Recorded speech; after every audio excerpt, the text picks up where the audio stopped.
What's up, Straight Talk Society? This is your host, Trevor, and I'm back with another episode of Straight Talk with Trevor. Because the ladies from Pour Your Heart Out no will be over here to join the panel. Plus, but it's a must, you gon' respect this. Plus, it nuts for touch the dust, you try to check this. You ain't The MMA brothers, Bones and Zay, have pre and post shows to the MMA shows, and I am your host, Mr. Straight Talk, the man with the greatest beard on YouTube. Oh, I love throwing that in there. Real quick, I am back on Facebook. I guess they took me out of jail. I was able to connect the channel back. Due to the increasing level of incompetence and the major lack of transparency, the Straight Talk Society will no longer maintain a presence on Facebook. Make sure and hit that like, share, and subscribe button. Man Talk Monday. This is the flagship show of the Straight Talk Society. This is the show that you're going to get all your, drama topics. This is a show that you may get your arguments. This is a show where we're going to talk about not one specific thing, but we dabble around the world of pop culture and the men just banter about it. So that's what this show is. But if this show isn't for you, and I don't know why it wouldn't be, but we also have other shows. The highly acclaimed Tape Fist Politics, Venkat, Mike, MD, and Ricardo do such a fantastic job with that. That's every Tuesday at 6 o'clock. Hey, if that doesn't fancy your boat, then be sure to tune into Wrestling with Reality. Today we have the return of Straight Talk Therapy Sessions with the one and only Dr. Mia. So y'all be sure and tune into that. So tonight we have a fantastic show tonight, the Straight Talk Society. We will not go over that 2.5 hour mark. So Mike, you ain't got no shirt on, right? I never have clothes on, bro. But I'm saying you like right on the like crazy. My bad. I don't like clothes, bro. Anybody that knows me, my fault. Crazy.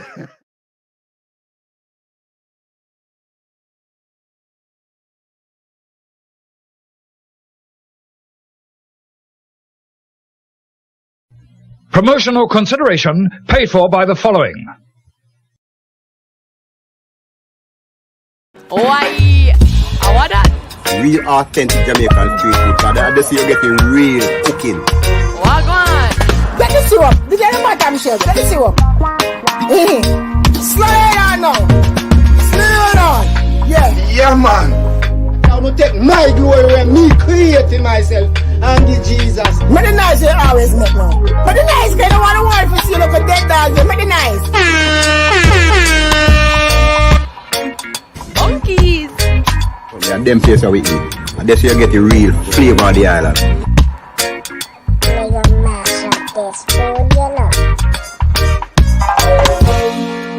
Huh? We can make a dinner for people. A big dinner for like a whole family. Yeah, but I am me some Doctor. What the What the heck? What the heck? I had my mouth. What the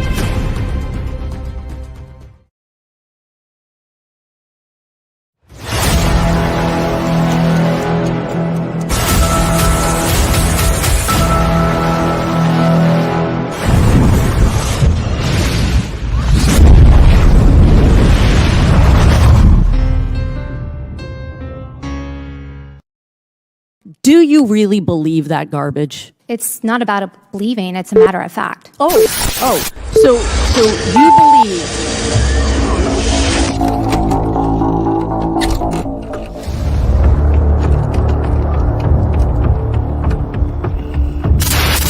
Well, nobody else can make a decision but me because I was the president. The final decision comes to the president. You know, it's easy enough for a Monday morning quarterback to say what the coach should have done after the game's over. But when the decision is up before you, and on my desk I have a motto which says the buck stops here, the decision has to be made. And so, my fellow Americans, ask not what your country can do for you, ask what you can do for your country.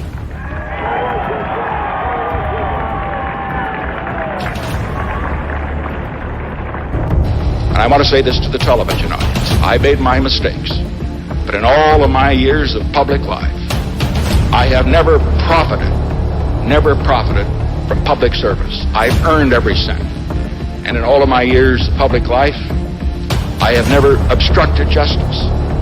And I think, too, that I could say that in my years of public life, that I welcome this kind of examination, because people have got to know whether or not their president's a crook. Well, I'm not a crook.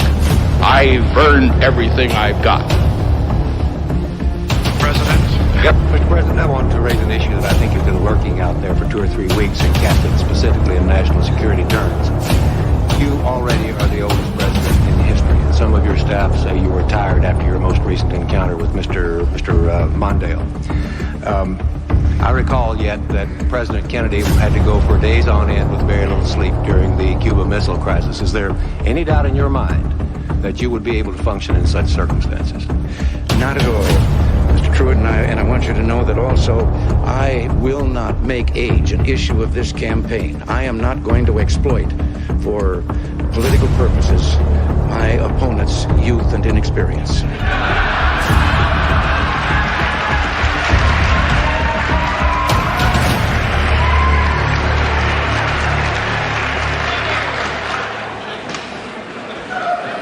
And I'm the one who will not raise taxes. My opponent now says he'll raise them as a last resort or a third resort. But when a politician talks like that, you know that's one resort he'll be checking into. And my opponent won't rule out raising taxes, but I will, and the Congress will push me to raise taxes, and I'll say no. And they'll push, and I'll say no. And they'll push again, and I'll say to them, read my lips. No new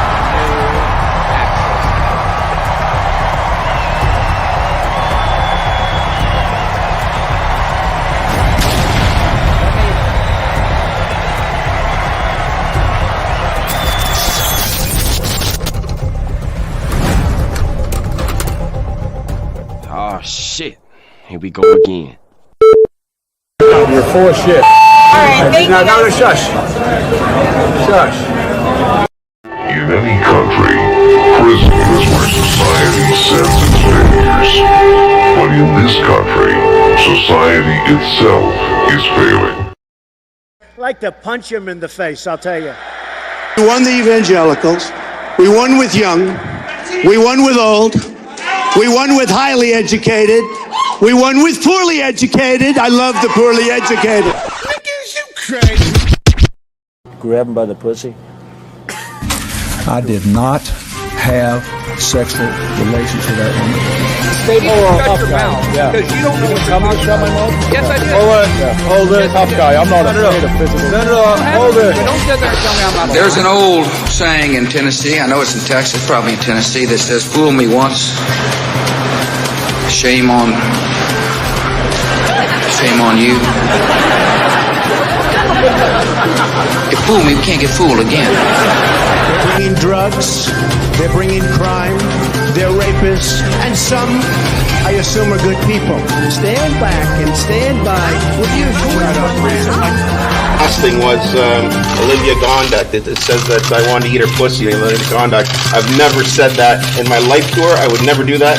I'm happily married. I've got more than enough to eat at home. Thank you very much. You got to come see us when you come to New York, VP Biden. I will. It's a long way until November. We got more questions.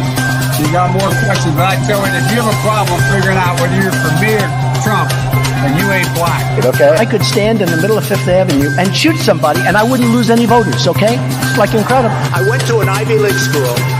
I'm very highly educated. I know words. I had the best words. We now have a gun on every table. We're ready to start shooting. By the way, maybe you could inject some bleach in your arm, and that would take care of it. This is the same man. Sarcastically. That was... Even though they're trying to impeach the son of a bitch. Can you believe that?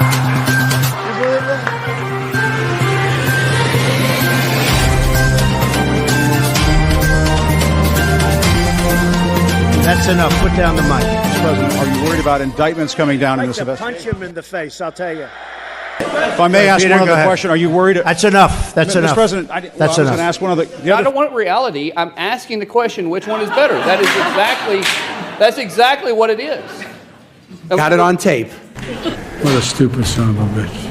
I don't like words that hide the truth. I don't like words that conceal reality. I don't like euphemisms or euphemistic language. And American English is loaded with euphemisms because Americans have a lot of trouble dealing with reality. Americans have trouble facing the truth. So they invent a kind of a soft language to protect themselves from it. And it gets worse with every generation. For some reason, it just keeps getting worse. How stupid are these politicians to allow this to happen?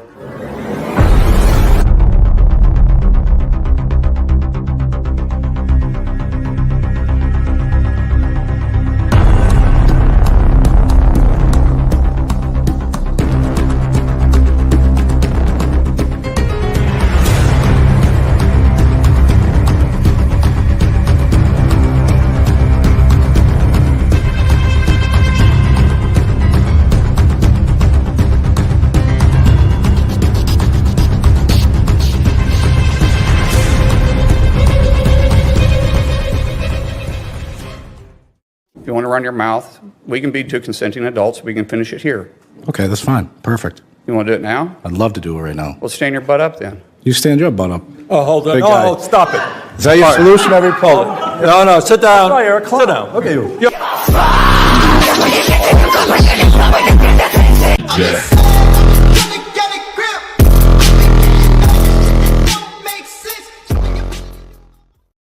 You're saying it's a falsehood, and they're giving Sean Spicer, our press secretary, gave alternative facts, alternative facts, alternative facts, alternative facts.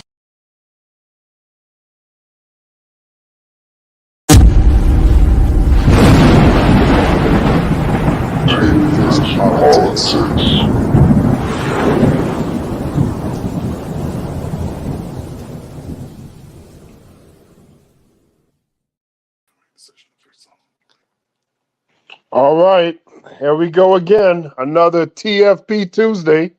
This is Venkat, and I'm joined with the world's most dangerous political panel. What's up to MD? What's going on, MD? Peace, peace, peace. What's happening? What's going on? All right, and also we got Ricardo. What's going on, Ricardo? I'm good. What's up, everybody? And America's favorite self-righteous, hilarious cast member, Mike, or Senor Others. Thank you, sir. The other right meat. All right. And I think we should be joined tonight with Mr. Straight Talk. We should be getting his presence this evening. He's probably plucking his beard.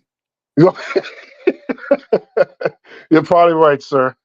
So tonight is a special episode. Tonight is the political compass test. And it's a special online test that gives you a variety of questions. And it'll pretty much, with the way you answer those questions, it'll calculate where you fall in the political spectrum. Before we get into that test, that's going to be a big portion of this show. We have two lame ducks. So we'll get into one now. We'll kill two birds with one stone in this episode. We'll get into our first lame duck. This lame duck is overdue. It was supposed to be last week, and then I was going to scrap it all together. But when I contemplated it, I said, there's no way in hell we can let this slide. So let's go into the first lame duck of the night. Let's get into session. First things first, in this lame duck session. For the United Nations General Assembly to share the extraordinary progress we've made.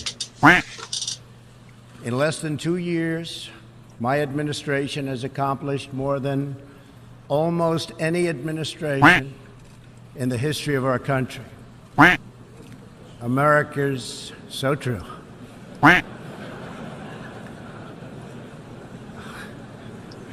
Didn't expect that reaction, but that's okay.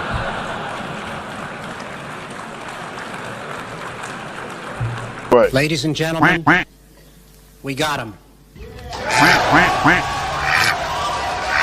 You're trying your best, but it never feels like enough. I started having second thoughts almost the moment I sat down on the plane. Lights off! Off! Turn them off. They're too bright. Turn them off. Turn them off. Let's go. Ready? Turn We go back a long way. She was 12, I was 30, but anyway. So I changed my return flight and flew back on the first available flight I could take. I'm sick and tired of smart guys. I'm sick and tired of ordinary people being fleeced. I'm tired of being quiet. I'm sick and tired. I'm just sick and tired. We have this notion that somehow if you're poor, you cannot do it. Poor kids are just as bright and just as talented as white kids.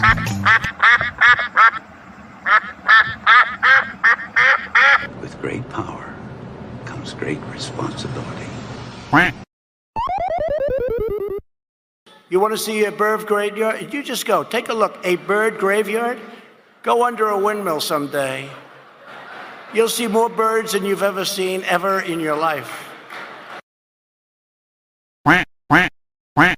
Is this Donald Trump country? Oh, yeah. That's it. I can't hear you. I can't hear you.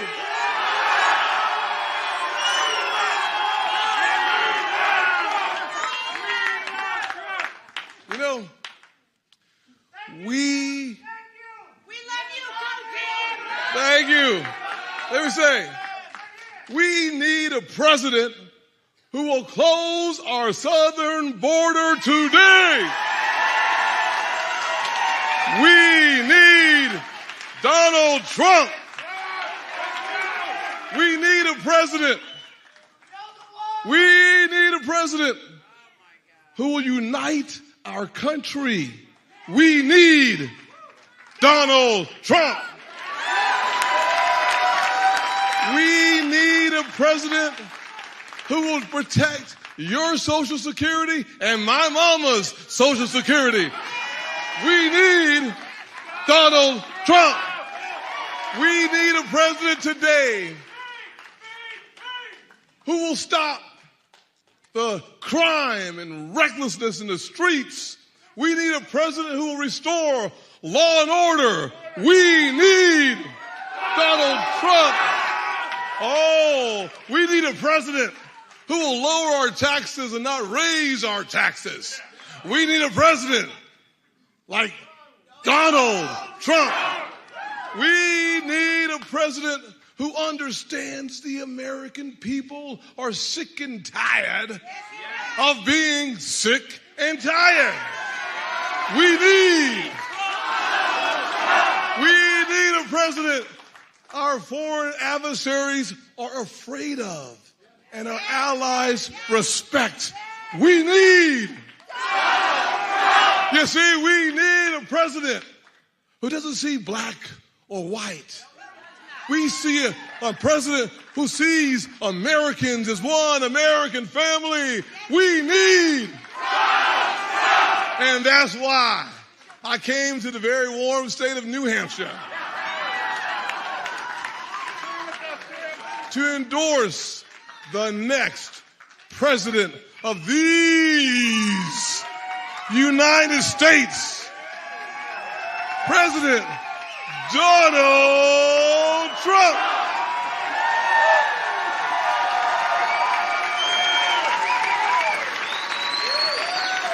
And then we do go to South Carolina, where we've done really well, where I've done well. We have a great governor and lieutenant governor and great everything, because almost every one of them have endorsed me. 2 great senators, which is hard. I mean, did you ever think that she actually appointed you, Tim? And think of it, appointed, and you're the senator of his state, and she endorsed me. You must really hate her. No, it's a shame. It's a shame. Uh-oh. I just love you. No, that's why he's a great politician. That's why he's a great politician. And I think that he's demanding people bow to him. There are few moments in my life I've been more embarrassed than to watch Tim Scott, who, I know Tim and I are both practicing Christians, but I don't know if he could pray like that to the other side. I mean, it was humiliating to watch what Tim Scott did as a sitting senator. And one time it wasn't even, he wasn't even on the script. He interrupted Trump to pay homage. So I had to say that because it's bothered me all night. He's doing it right here. It says, it's just that I love you, Mr. Trump. It's not that I hate Nikki Haley. It's just that I love you, from Senator Scott. It's not a good day in my life to watch Tim do that. I mean, to think that we fought to see people like him, black, become high elected in the South, and to do that. He has a right to be a Republican. He has a right to do Donald Trump.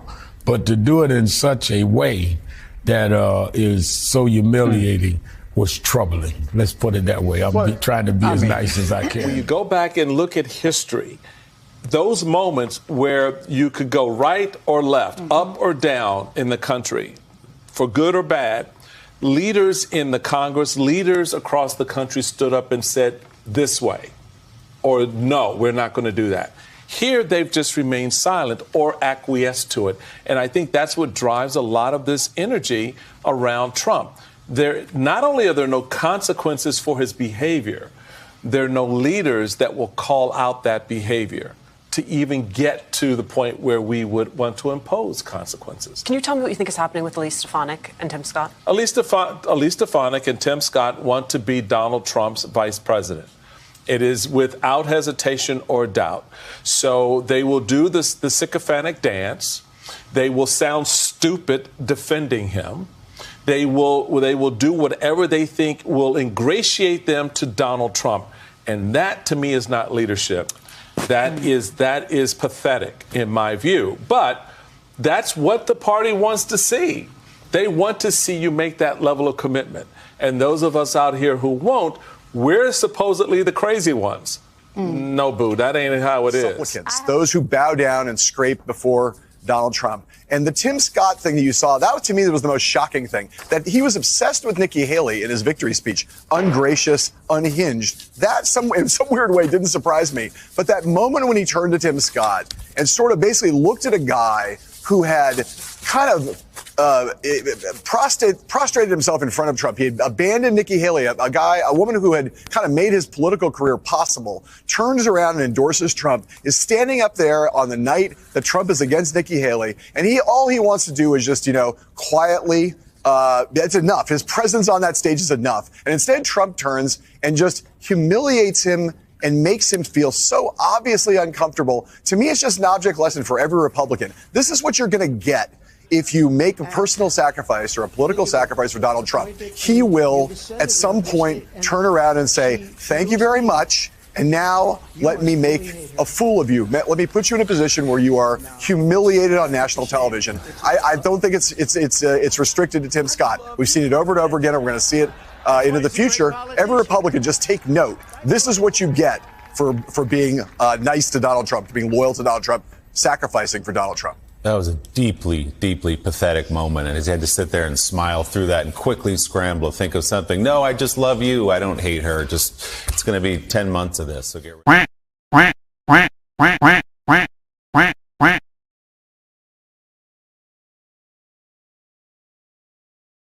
All right, there he is. Put the spotlight on Mr. Tim Scott. All right, so let's start with Ricardo. What's our view here on the latest lame duck, Tim Scott? Bored. So just like I'm going to echo the sentiments based on the commentators that were in the segment. It was very cringy, very unsettling to see a grown ass man, not a child, not a teenager, but a grown ass man grovel at the feet of a man that claims to be so many things.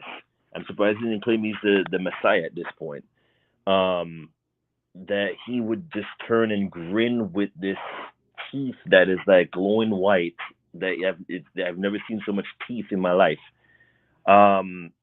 It's just a little bit unsettling because if he was to select Tim, and I hate to go and say something like this, but if he was to select him, he would get in Tim what he never got in what's the vice president that we've now come to forget, Mike Pence.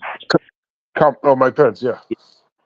He will get the loyalty that he would never have gotten from Pence. And that's the it's just that you expect better from people like Tim, but they will do anything, and I mean anything, to get power. And that's very unsettling and scary. It shouldn't be that desperation that you would literally grovel at a man's feet like that to get what you want. The same thing I would say about the other guy that dropped out of the race. The what's his damn name again? I can't even remember these people's names because they're so forgettable.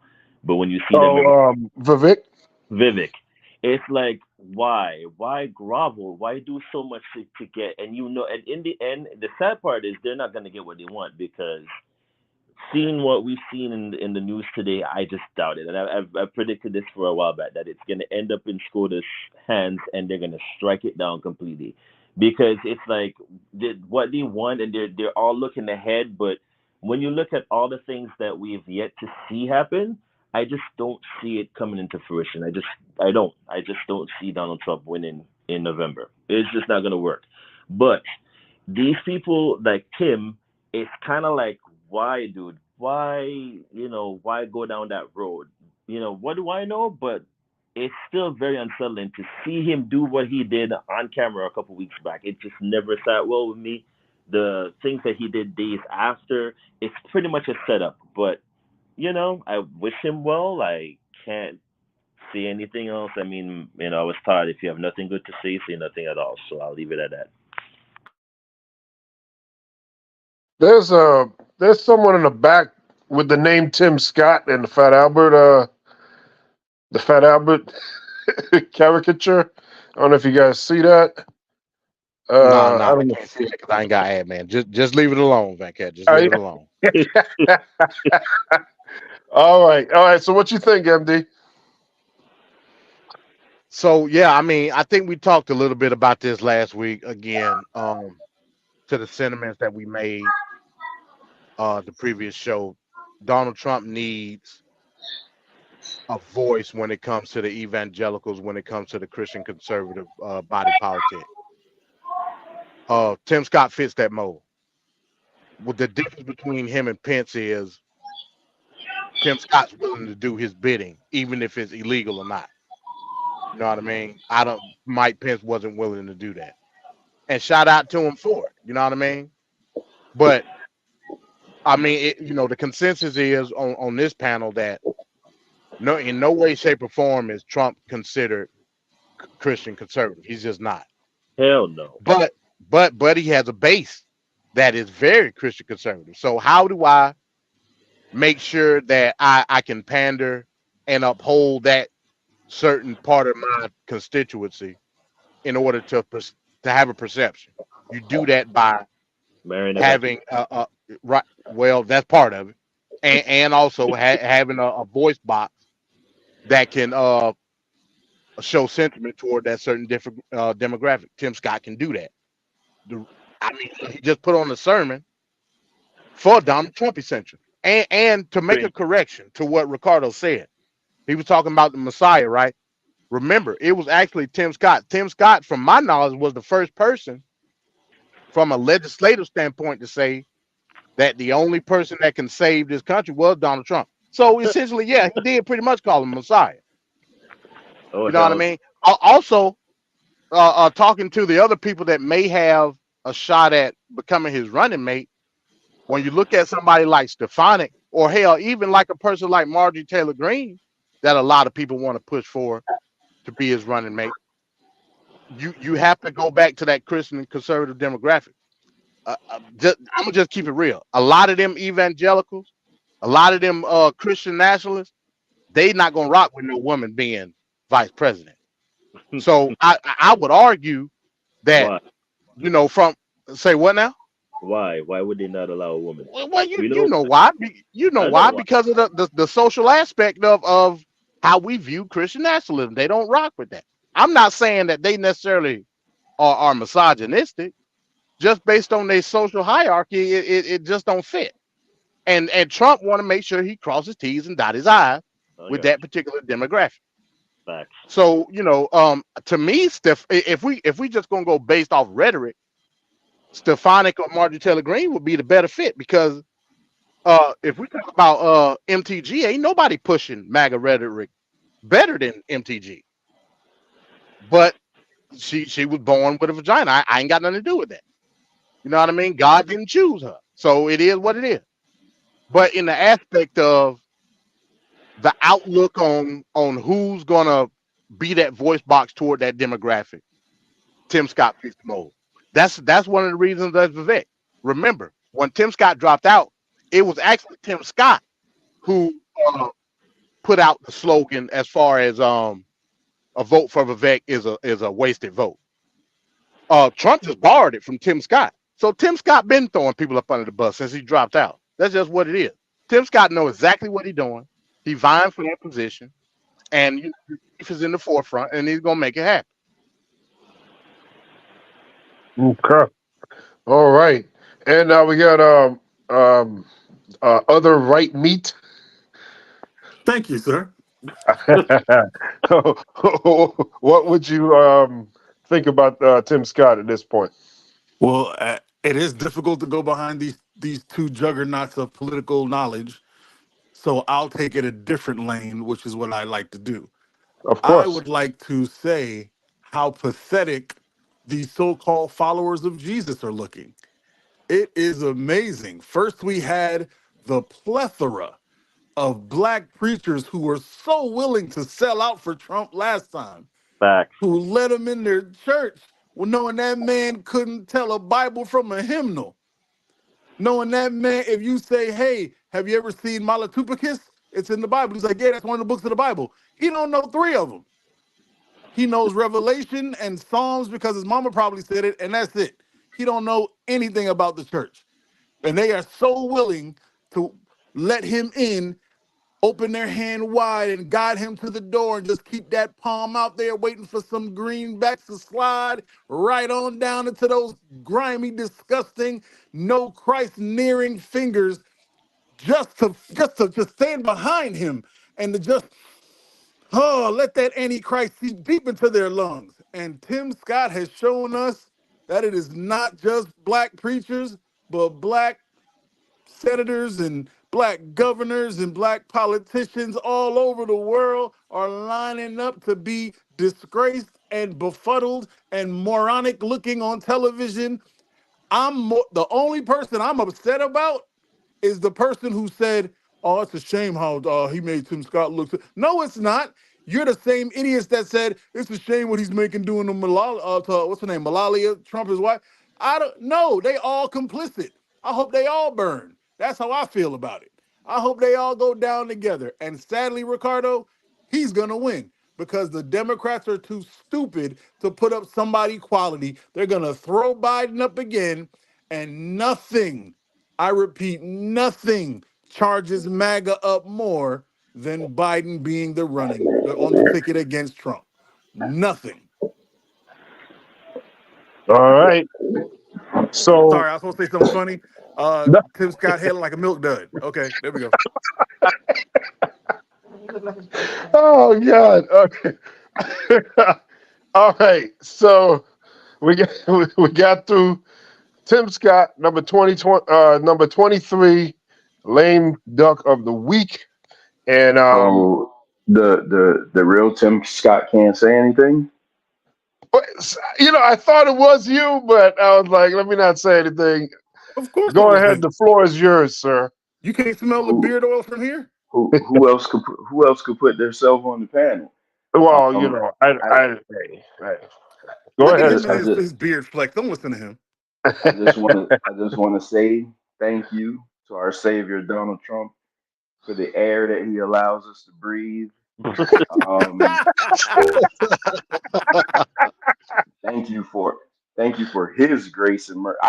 Hey, listen, I heard you guys mention this Tim Scott guy, and I didn't know who he was because I'm never really looking at the shows. I'm just listening to them. Just shooken and dry. Where y'all get these guys from? Like, this dude has literally set us back another couple, at least 50 years. I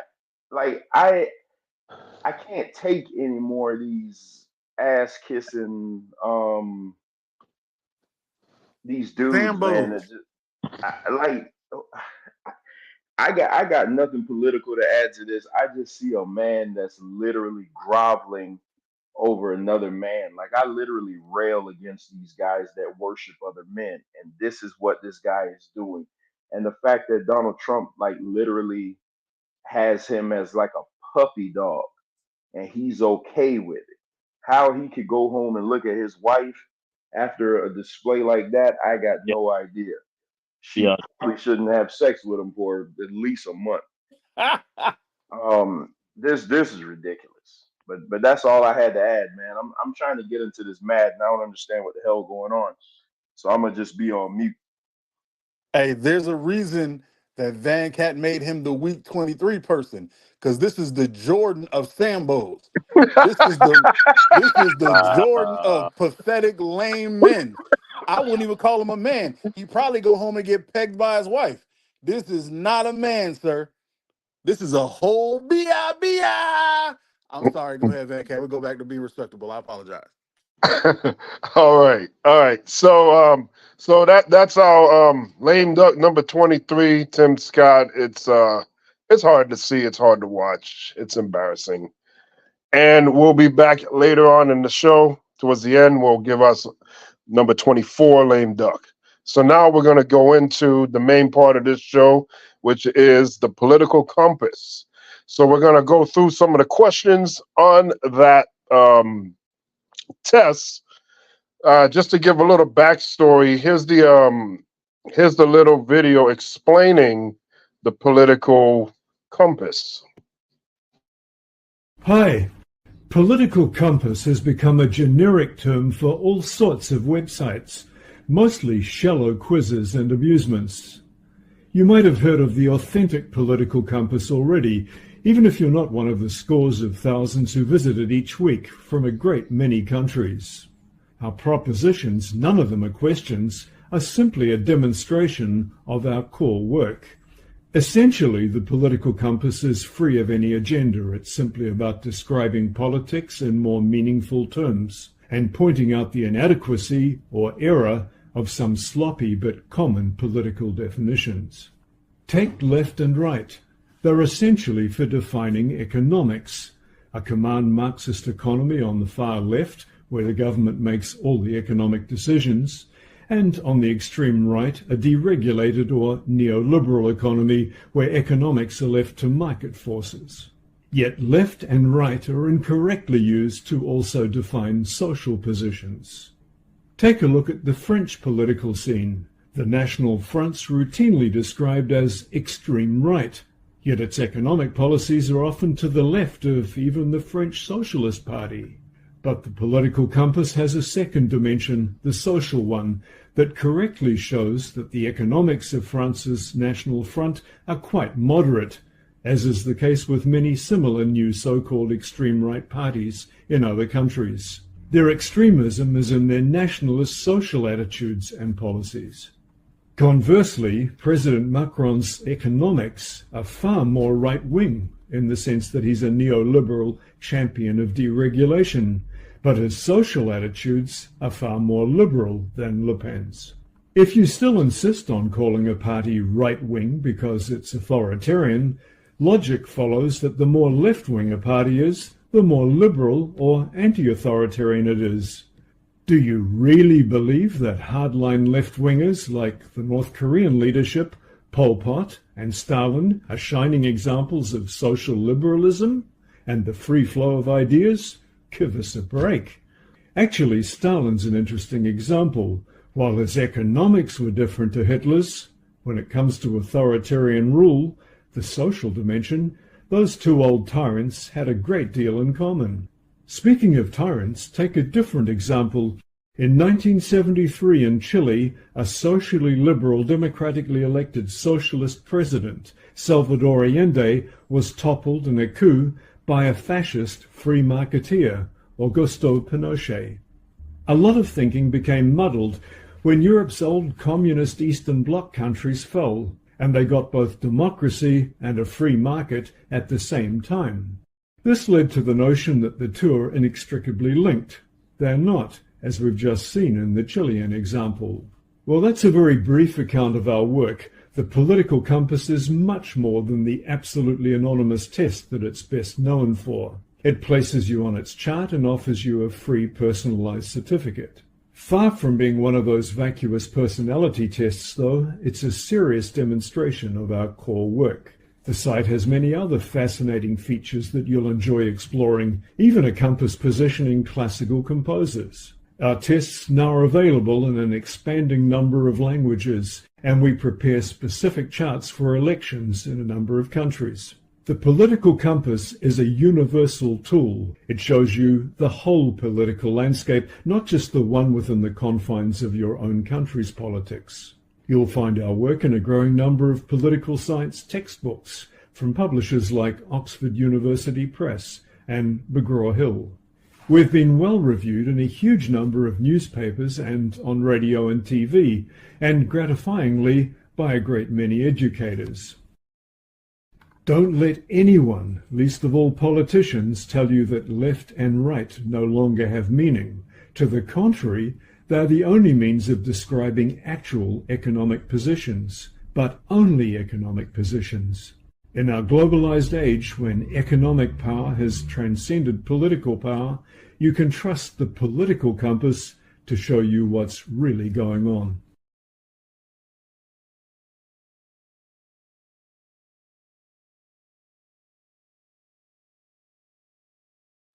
Okay, that was just a little presentation of what the political compass was. So without any further ado, let's start getting into some of these questions. Hey, So hey, the real first- quick, Venkat. Yeah, go Real ahead. quick. Hey, I'm glad that you played that video, so we can get give a breakdown of what we're talking about when we're talking about this political spectrum. One thing though, I disagree with. Okay. He referred to being right wing as neoliberalism. Neoliberalism. And I disagree with that, based on the fact of what the actual definition of neoliberalism is, as defined through the person that essentially created it, Reagan. Basically, it's government sanctioned market capitalism, and that's not free market capitalism. We got to have a differentiation between the two.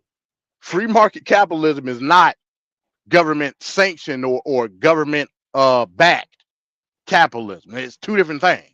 Damn So near when you opposites. say huh? The damn near opposites. Exactly. That's what I'm saying. So in the sense of true free market capitalism, there is no government involved. There is no government propping up companies to succeed for a better market. That it don't work like that. Free market capitalism, if you fail, you fail.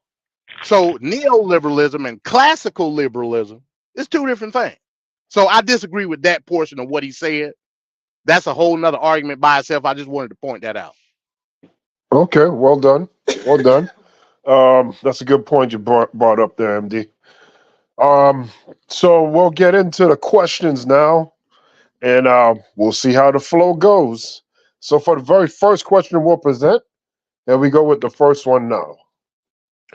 And our first question is, first-generation immigrants can never be fully integrated within their new country. Do we strongly disagree, agree, or strongly agree? I'll leave it up to the panel. You had to start off with that one, huh? Yo, I just thought that too.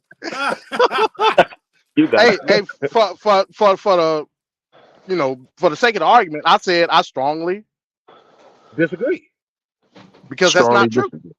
Go ahead and let your bias out, bro. It's all right. No, it's not true. If you naturalize into this country for the sole purpose of first having a better life for yourself through economic gains, secondly accepting and defending the constitutional rights that you have as a person, that makes you American in my eye. You don't have to be from here to have acknowledgement of that. That would be dumb for me to say that. A nationalist would say something stupid like that. But America wasn't founded upon nationalism. Thank you. Somebody said it. Any opposing views, Mike, MD? I mean, Mike, Ricardo, Trevor. My name is the other right meat. The other. Thank you, sir. Thank you. I actually agree with him. You actually agree with him, Trevor? Yeah. Okay.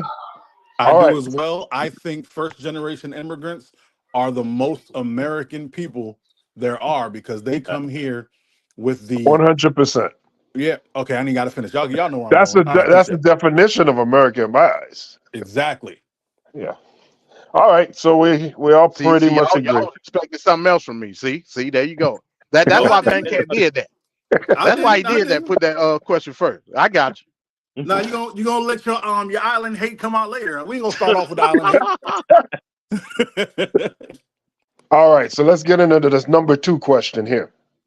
So for number 2, you cannot be moral without being religious. Ooh. Strongly agree?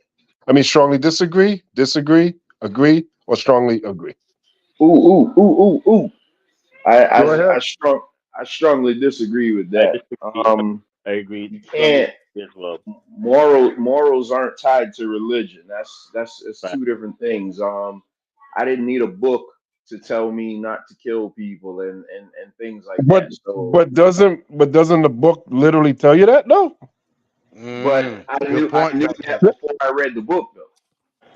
I understand that, but the Bible is riddled with all these moral lessons and commandments and through my parents teaching me. Okay, let me ask you a question. Yeah, but they got it from somewhere.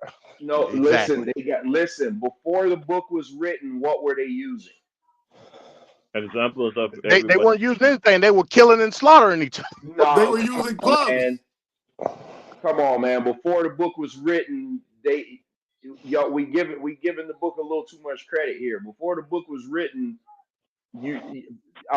people were good people. It's inherent. I know MD don't want to believe that, but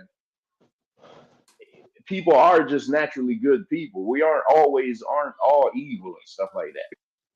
Oh my God! I don't think Trevor and I have ever disagreed more. All civilizations from around the world started in brutality. What are you talking about, Trevor? We have never disagreed more, Trevor. Wow. Now, see what Trevor's trying to answer. You cannot have morality without religion, but you can be moral without religion. I don't even agree with that. All right, let me explain. I think morality. All right, you know what? Let's take out the word religion. Let's put spirituality. Mm-hmm.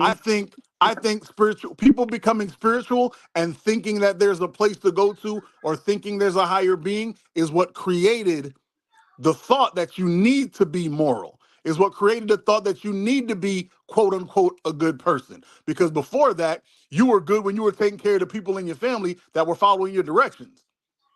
Because if they weren't following directions, I'll beat him in the head and he got to go. Let me ask y'all a question. And those directions come from what though, Mike? Where That's do what we I'm get saying. those It came directions from from? people. It came from people thinking there was a higher being and being afraid and reverent to that. It might not be the book we're talking about. It might not be any of the books that are out right now. It might just be the sun. The sun came out, and I it agree gives with that. me right. That's what I'm saying. That's why I said not Yeah. religion, spirituality.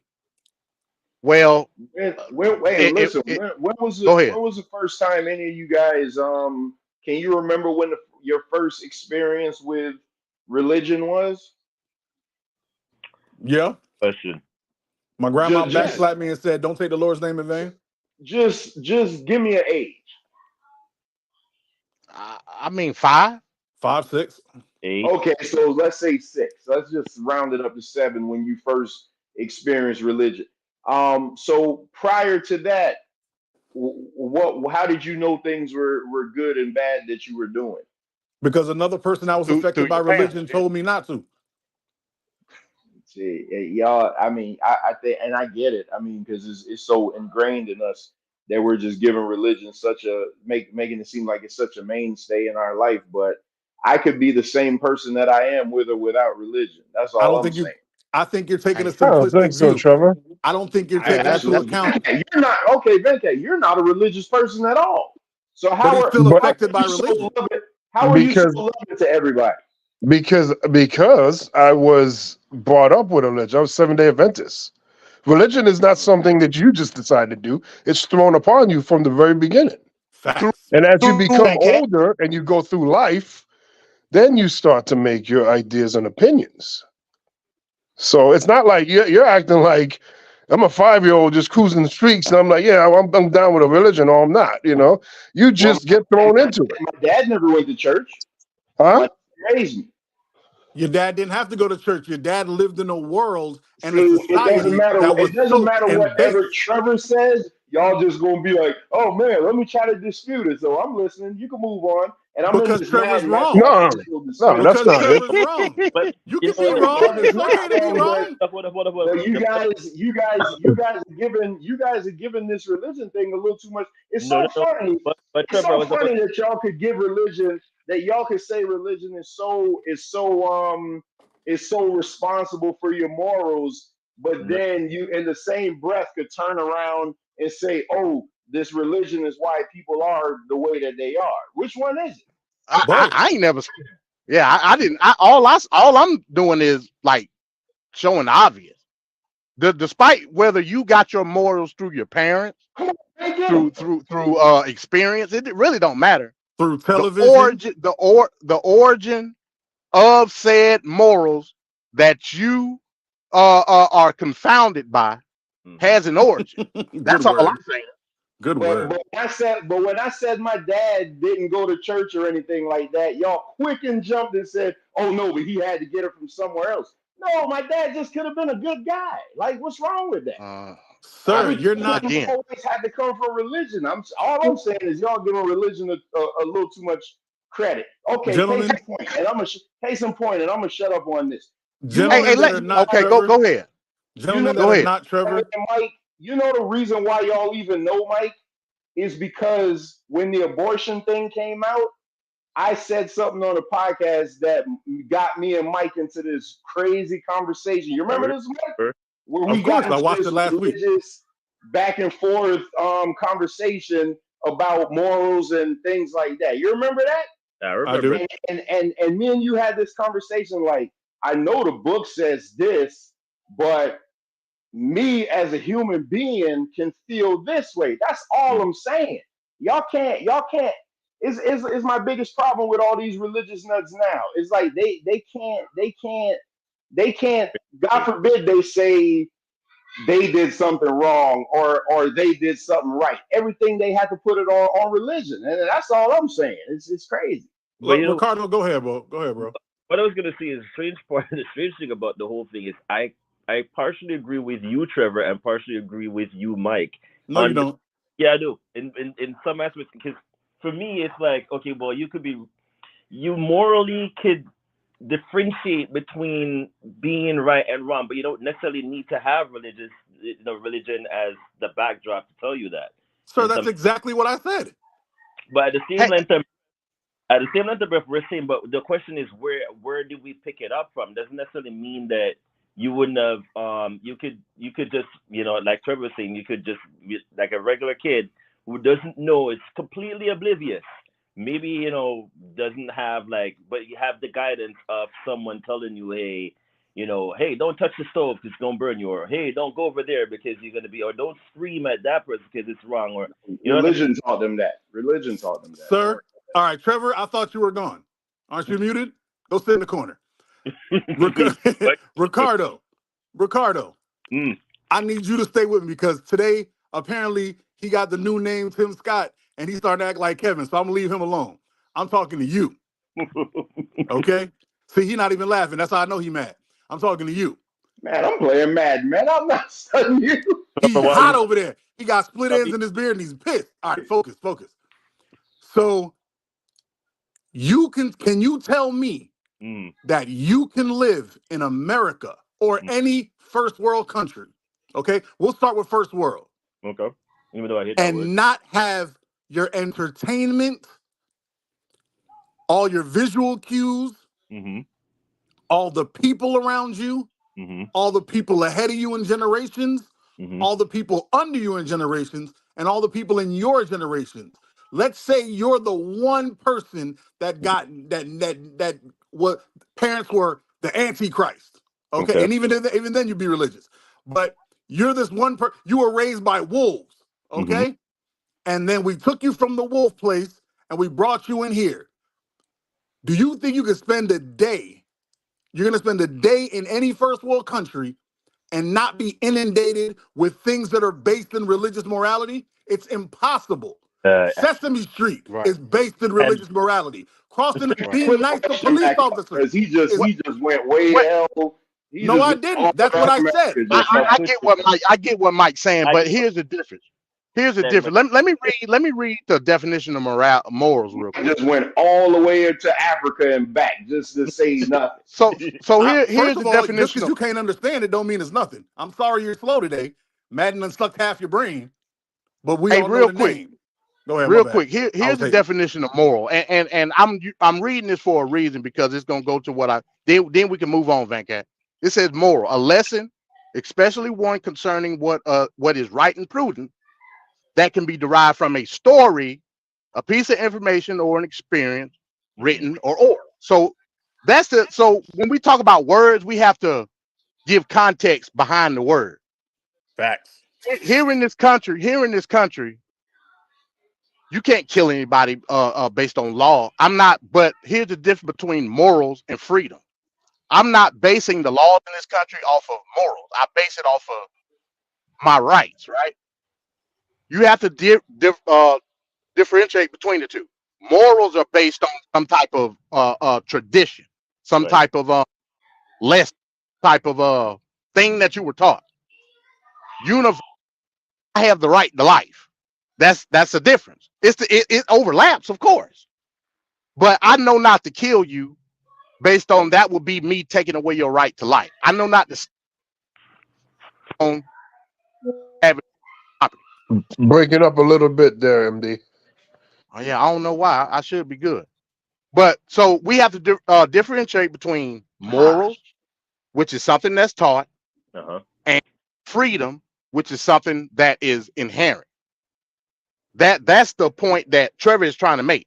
He's just saying morals using the wrong word. It's not morals, it's freedom. I just want to say that. We can move on. You said who's saying the wrong word? Trevor. Oh, okay, I'm cool with that. He's wrong. Well, of course, the question with with religion is going to be the one that got us going already. So, let's bring down. We're not super religious like that. Let's just take a little breath right now. I'm gonna play a quick trailer. We'll be right back. Oh Lord. I'm gonna tell you something. Facial hair is not apostolic. However you want to cut it, it's compromise.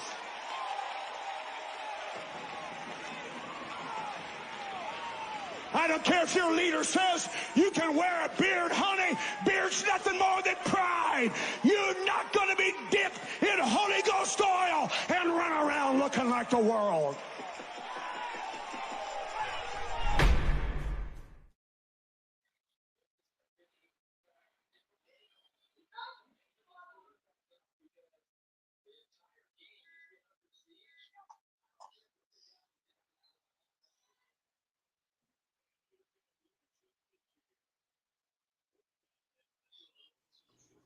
All right. Wait a minute. The Hey, this dude, Venkat is something else, Yo. What? That's something new coming up. What's it? Yeah, well, we got to do an episode. I've been wanting to do this for at least a month, an episode on the politics of religion, just like we did the politics of black, which, by the way, we got to do a politics of black 2 this month because it is Black History Month. So we got to do that. But we definitely need to do a politics of religion. So that was just a little trailer to get it peppered up. Man, you saw $1 million smile in that fantastic beard. Oh, my goodness. Yo, I should have never Trevor, you given are him the sanctified. beard. I should have never given him the Unsanctified. beard love. What was that, Mike? I should have never given him the beard comment. I started my own demise. It ain't from you. It is from me. I don't listen to compliments from men on my beard. It's the women. First, see how he gonna try to cap? Don't let me go find it. I was the first one on the pod to say I was hating on your hairline. No, you were hating on. I was hating on something, and I said the only thing I like about you is that your beard is magnificent. And then you said, you know what? You are right. I mean, it is magnificent. And then you gave me a compliment on my hairline and said, at least I got that. I did start this. You see how he want to give me credit? That's what the man said. Pride. Pride is what consumes you, Trevor. Pride. Yeah. Exactly. My pride only exists in the rightness. That's all I care about. All right, so look forward to that episode in the future. That'll be one of the episodes upcoming. So we look forward to that. So let's get back into the compass test. So we left off of 2, so let's go to 3. This is the third question. The business person and the manufacturer are more important than the writer and the artist. Strongly disagree, agree, or strongly agree. Well, that's an MD special right there. Mm-hmm. I'll say it again. The business person and the manufacturer are more important than the writer and the artist. Strongly disagree. So I looked at this as like a loaded question. Because important. It's not loaded. It's not loaded. Well, important based on what? I'm a capitalist. I'm a free market capitalist. I don't give a damn if you're throwing dirt off the side of the road and make something out of it. If somebody willing to buy it, they're willing to buy it. So wouldn't that important be applicable to the writer though, MD? So no, go ahead. So yeah, that's what I'm saying. I disagree because who am I to down what you're selling basically, or from the aspect. That's why I said this is a loaded question because you can also turn that around and what effect do they have on the society as a whole? Me, I don't give a damn about the society. So, yeah, but that's the downfall right there, MD. What you're saying, you don't give a damn about the society. So if you don't have a thriving society, how can you have anything working correctly? So that's why I said it's a loaded question. What importance am I gauging? Go ahead. So okay, so it's like the UFC or anything, any vessel, right? Like you could have a league, and you can have people that are not good at what they're doing. But if the people, the artists, the people that are the athletes, the participants, the creators of whatever media or product that is, if they're not at a certain caliber, and you have your league going on, whether it be baseball, football, wrestling, boxing, whatever, you can own that league, you can operate that league, but the artists, the people that are actually doing the fighting, doing the playing, the whatever. If they're not there, then nothing will matter. The NFL is a league without players will never matter. So the NBA knows that very well. Can I Hey, go? I'm so glad we got Trevor on this. Trevor, I need you to cue up the you moving the goalpost No, soundbite, that's please. what he said. No, That's I'm what he said. What Can Thank I you. goalpost? go? Got nothing to do with so I this question. can't do it. What does the I writer? Huh? Go ahead. I would like to go. I wanna. Go ahead. Go ahead. I think No, I was gonna say, let me the finish up real correct. quick. What does the writer and the artist got to do with the business person and the manufacturer in the How dare context of you, what you just MD? said? How dare you, MD? How dare It you? has that's what the question is asking. They want to That's know not what. who is more That's not important. what. The people See, that and that's why I supply said this is a the loaded. venue or the people that participate in the venue. Which is That's more not what this. important? That's not what I That got is from this. That's not what exactly I what got. it's saying. All The right, can I writer go? and the artist is if they're talking about different industries, Venkat. The It's the business same person and the thing. manufacturer. No, It's the it's not. same thing. No, It's the you know it's not. same thing. All It's right, can not. I? It's saying is the arts is the preservation of the sciences and the arts more important than actual business person, manufacturing, production. That's what it's talking about, Venkat. That's why I Mm. said this is a loaded question. But you just It's not made a it out loaded of question. some socialistic and Nope. it ain't got nothing to do Nope. with that. It has Gentlemen, That's everything. what you just did. gentlemen, Go ahead. honestly, I think you're both saying the same thing. Pretty much. Honestly, no, real talk. I think you're both saying the same I was thing. just about to say something. You feel me? And the answer is supposed to be neutral because they're both equally important. There you go. But since it doesn't give it neutral, I sadly have to go with agree. Now, I know the way I am and the human being that I am, everyone would think I would strongly disagree. But the older you get, you learn that work and effort, and I'm not taking anything away from the writer or the artist, but work and effort are what move the country we live in. You feel me? Now, I'm talent, right? I'm on the show. I'm with all of y'all. Me, Ricardo, we're talent. You feel me? MD, Trevor, and Venkat are manufacturers. It's more fun with me here, but if I wasn't here, the show would go on. No, I don't agree with that. I Let me think finish. Let me finish. I Let me think rock. that Let me rock. Let me land. no. Well, hold on. I I just ain't want to say say one nothing little when you quick was thing. going. Let others go. Why you I supposed just to want to say attack one little MD? quick thing. Attack One little quick MD, thing. not me. Come on, Mike. I just want to say one thing. I just want to say, you, Ricardo, all of us, we are the artists. YouTube is the manufacturer, business person. Now We're let me talking tell about you the why you're venue wrong. that sends us out. I'm Go gonna ahead. tell you why you're wrong. Okay. Because you do production behind the scenes. You moderate the show behind the scenes and in front of the quote unquote camera. Trevor does the same thing, has things going on behind, does all the editing. You do all the editing, does the work with YouTube. MD runs his own channel, does all that's the business in what we're doing. So if I wasn't on the show, don't get me wrong, the show would be 90% less right and at least 30% less funny. But it would still go on because the the people who move all and push the buttons and move it, they're the ones that make the show go. That's why you never hear me, like I talk a lot of trash, but Trevor will tell you, I never think I'm like running the show or I'm the best thing smoking. I always be like, yo, I'm not trying to do nothing. I'm trying to just do what I do and chill because I know what he does behind the scenes, and that's a lot of work, and I can't fit it in.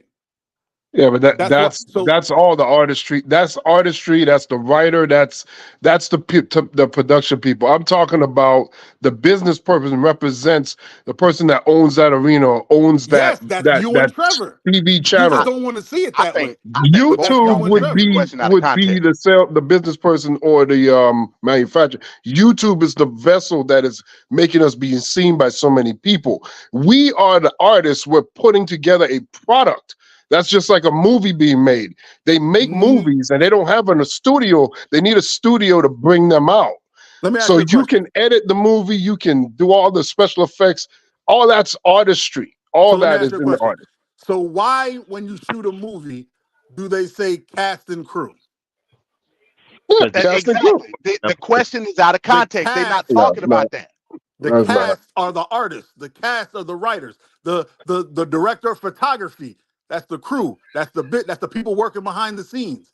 That's the business. That's the manufacturers. That's who Venkat, they are.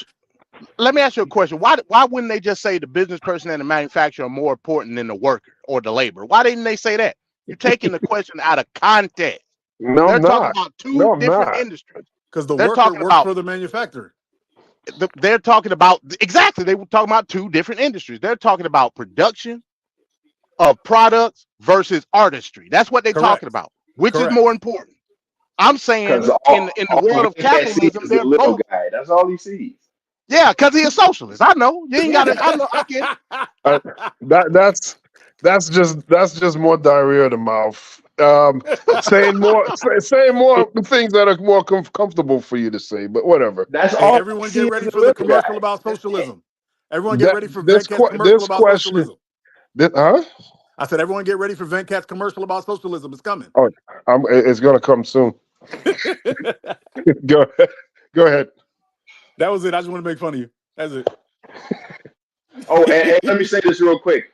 As much see, I wanted to just argue with Mike tonight, but he just made a fantastic point. So I ain't even going. I'm gonna leave him alone. Mike is right. Yo, he Nah, just I ain't liked gonna the say fact that Mike he is was the right. I'm man just in gonna say what I said. he made a great point, huh? He just liked the fact that he was the man in what I said. That's what he liked. Nah, he just no. But let me ask you a question, Venkat. If because you bring up YouTube, if I decide tomorrow, hey, I'm gonna shut everything down. YouTube will still go on, correct? Facts. Let's say if the whole let's keep going. Let's say if the whole beef sector decide, hey, I'm gonna shut down tomorrow. YouTube will still go on, correct? So YouTube, YouTube, okay, YouTube can go on as many industries go on, right?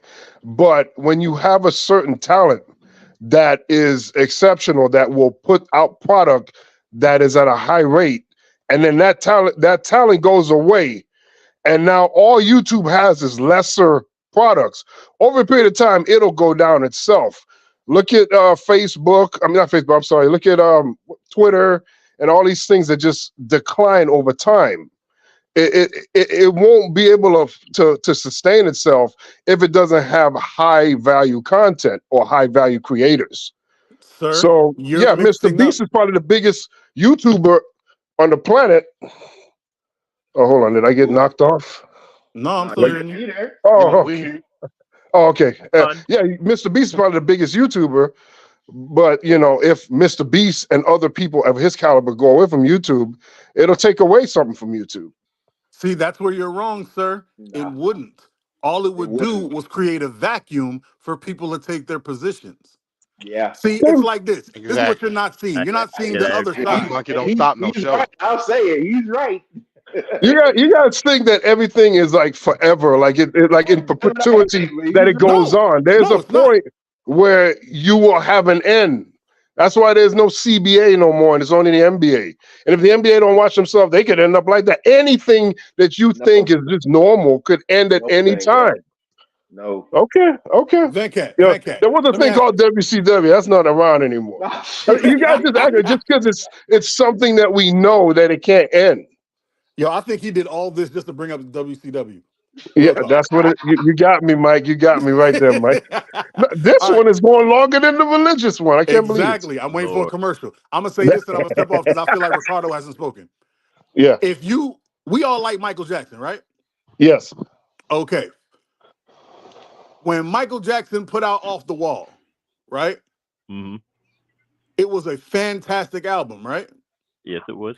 But nobody knew if Mike could do it by himself. Nobody knew if Mike could, he always has his brothers. We don't know if he can by himself. He was a little kid, da da da da. Da. Then he put it out and it was amazing, right?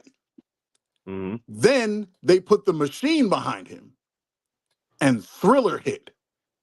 Now, Thriller is not that much better than Off the Wall. Facts. I'd say they're pretty close. But Very close. Thriller is the biggest selling album of all time. That's what happens when you put the businessman with the talent. Shout out to Quincy Jones. Facts. Well, he was on both, but still, I get your point. You see what I'm saying? So talent can take a businessman to the stratosphere, but a businessman is always going to be a businessman because the business is what is there. He's always going to have something to work with. If the talent, if Michael Jackson lost his voice tomorrow, that's a wrap. The businessman is just going to go find Usher or go find Chris Brown. Chris They're Brown. not the same. Hey, They're not the same as right. Michael Jackson, but they Nope. damn sure close. Hey, I'm gonna say this and we can move on, Venkat. I think this question went over y'all head. Again, they're asking if one industry is more important than another industry. That's all they were saying. That's what I said. Is the science and the arts less important than business and manufacturing? I say no. As a capitalist, I don't care. You got people out here on farms selling dung. In a capitalist society, all commodities are important, whether it's intellectual or physical. If somebody's willing to buy it, somebody else is going to be willing to sell it at the end of the day. If I'm a novelist or if I'm a head of a multinational production factory, either Sir, one. how you going to say the exact same thing I said and then say I don't get it? That ain't what you just said. You That talking is what I said. about class. You talking about I'm not talking about a class. person. You talking about a person that's contracting work based off of the businessman and manufacturer. That's different. No, I'm talking about talent versus the people who run in the business. That's different. If you don't want to then talk, what's being asked? how is that different? If we're talking about dung, you don't tell me. I'm saying I agree that the businessman is more important. That's what I'm saying. That's where we're differing, but that doesn't mean I don't get the point. If we're doing dung sales and cows are the main supplier of dung, but then cows go on strike and hold they doo-doo in, I'm gonna go get goats because the businessman is more important. That's what I'm saying. What about the novelist? What about the novelist that choose to put his book out, a publisher versus by itself? Then what is that novelist if you do it by itself? That makes the novelist Trevor. That makes him the talent and the business. That ain't what this question was. I get your point, Mike. That ain't what this question was talking about, but okay. That's what it was talking about. Well, apparently this is your question, so we'll just go by what you said. All right, so let's get to the fourth question here. That was because you did the pride jab on me. I ain't like that. That hurt my feelings. All right.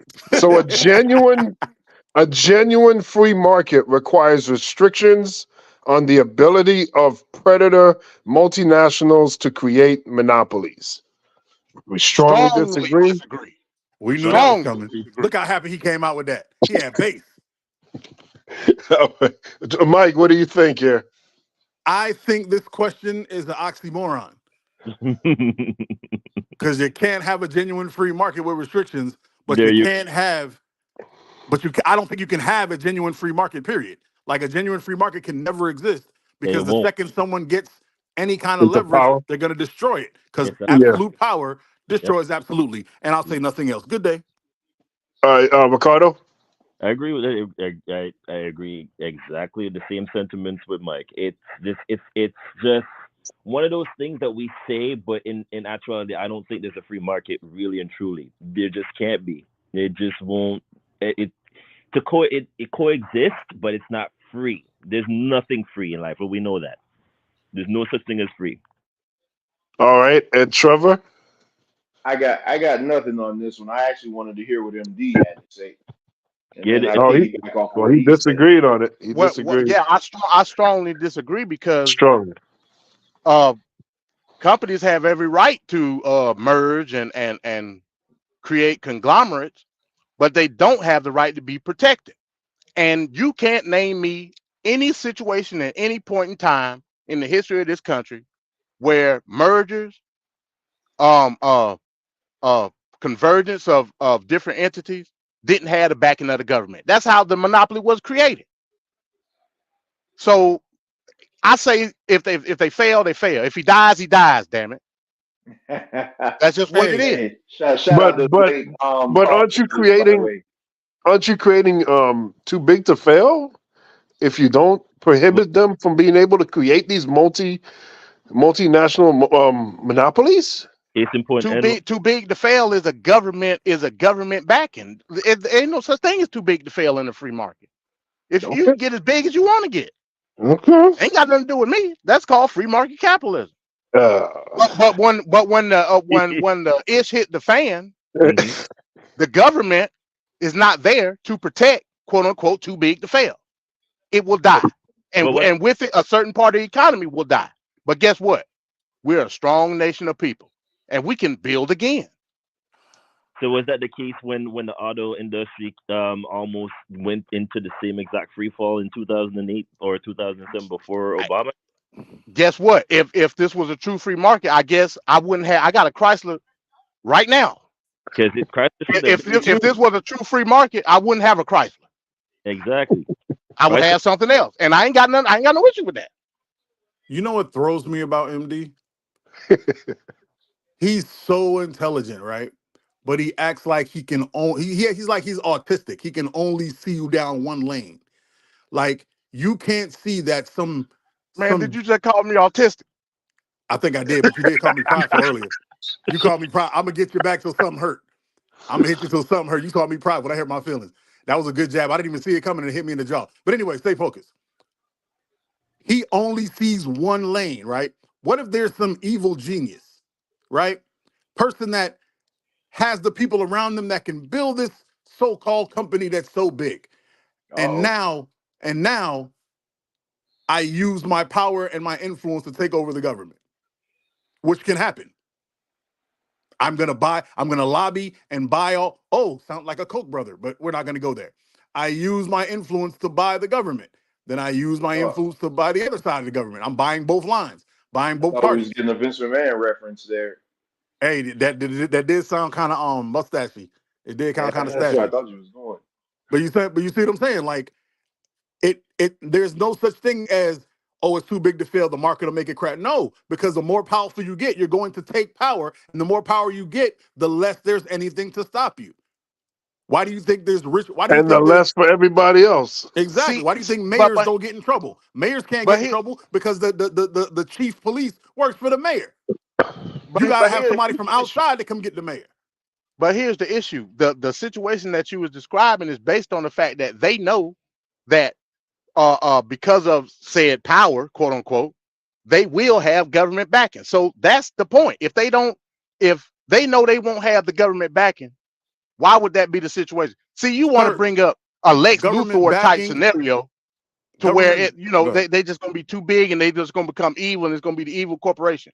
It's gonna be the evil corporation because they know the too big to fail strategy is in their back pocket. Take government out of it, and that's not an issue.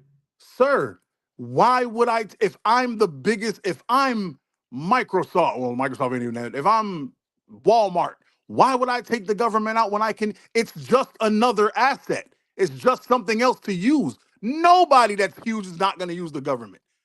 And you can't, and the reason is because the government is not a monolith. The government is not one uniform guy who says, no, that's right. The government is a crap load of humans. Humans are fallible. Humans will bend. Humans like to do weird stuff. The Constitution.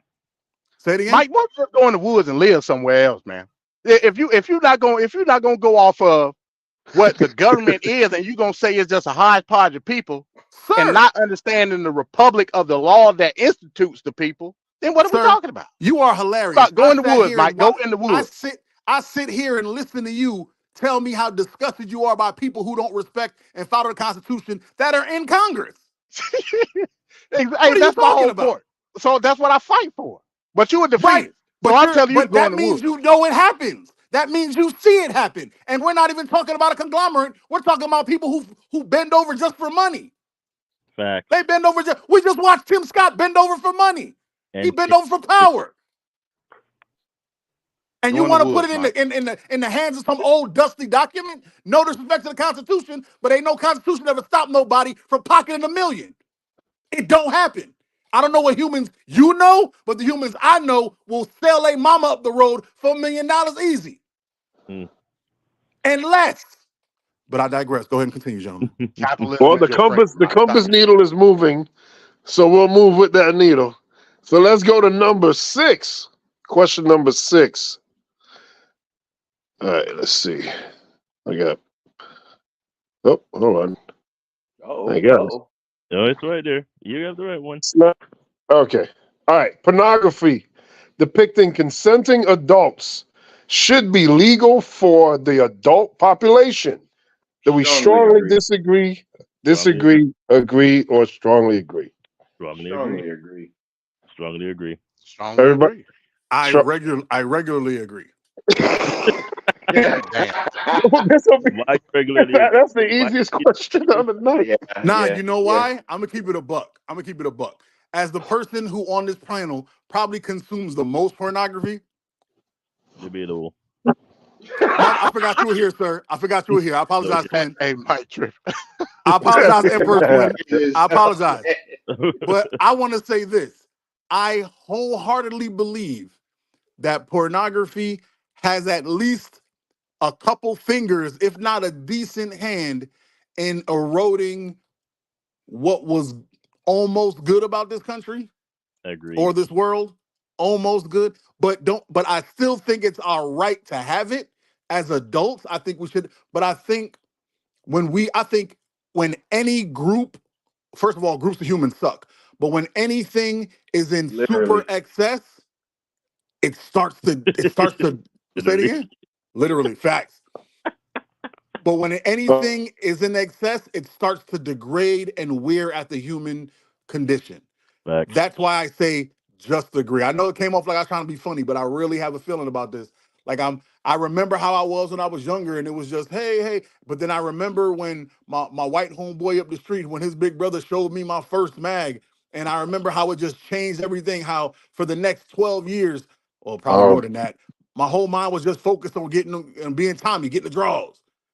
You know what I'm saying? So that's all right. I'm gonna shut up, but that's how I feel. You have Okay. a right as an American citizen to be addicted to whatever you want to be addicted to. I'm gonna fight you, As MD. long as you're not restricting the rights of other people. No, but religion tells you can't do that, MD. Exactly. Thank Yo, you. I knew he was gonna come with that. Trevor been itching on that religious shit since the first question. No, but mind you, them pastors. Trev, you remember that one time I showed you that picture of the pastors on the pulpit, and he accidentally, like, I guess he was doing like one of them video things that when you do like the click with your phone and you could do it over like a screen.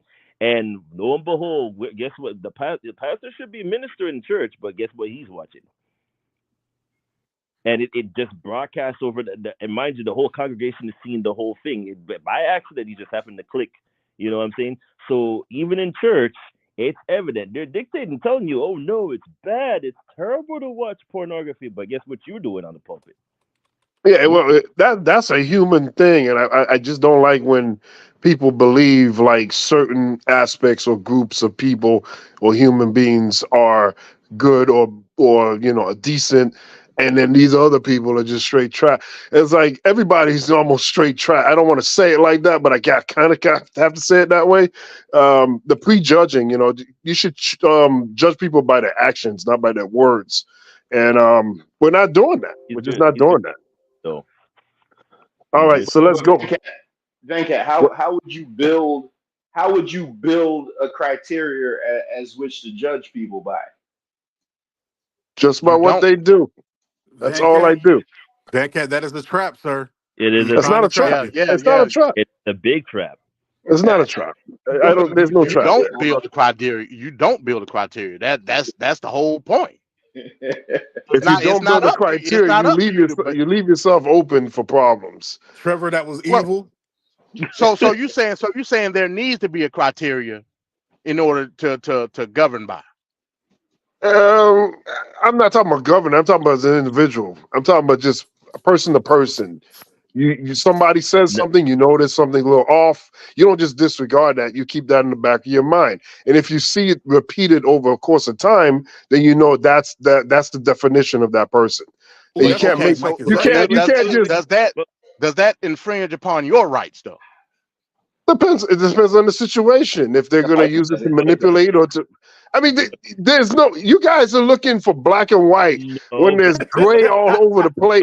Wait. What about Wrestling with Reality last week when we were talking about Vince and Homegirl and how the whole situation went down, and we were saying like it becomes a situation of we're going to judge based on morality or based on legality. You were saying, if I remember correctly, that how dare us on the panels go? We're looking at it from the whole completely different context compared to what is being stated. And we were like, listen, this is what was presented to us, so we're just gonna go by what is stated based on facts. It's not about like how disgusting Vince is, or for all we know, he's a disgusting prick and pig and whatever name you want to bring about. But you're saying you're still judging him. You're still practically judging the man for what you literally just heard in the deposition. So isn't that the same exact thing that we're talking about now? Well, I just stated to you, I judge actions over a period of time. That gives me the quality of that person, right? So there's a whole litany of things over periods of time that this guy did. So is there a possibility that he could have done this, judging by his past? That's a high probability. They're judging my credit or any other thing for my past actions, right? Your score goes up, it goes down by your past actions. That's the same way I'm looking at everything else. Vince McMahon, we've known of him for decades. And during those decades, we've been able to assess an opinion of him, therefore. So if this kind of stuff comes up, I'm going to go ahead and say, that's it. Yeah. Venkat said he pre-called. He minority report. He going to take you out before it even happened. I tried my best to help you, Venkat, but you wanted to walk into this foolishness. I don't know why you did. No, I get what they're trying to say, but no, it doesn't work for me. That doesn't work for me, brother.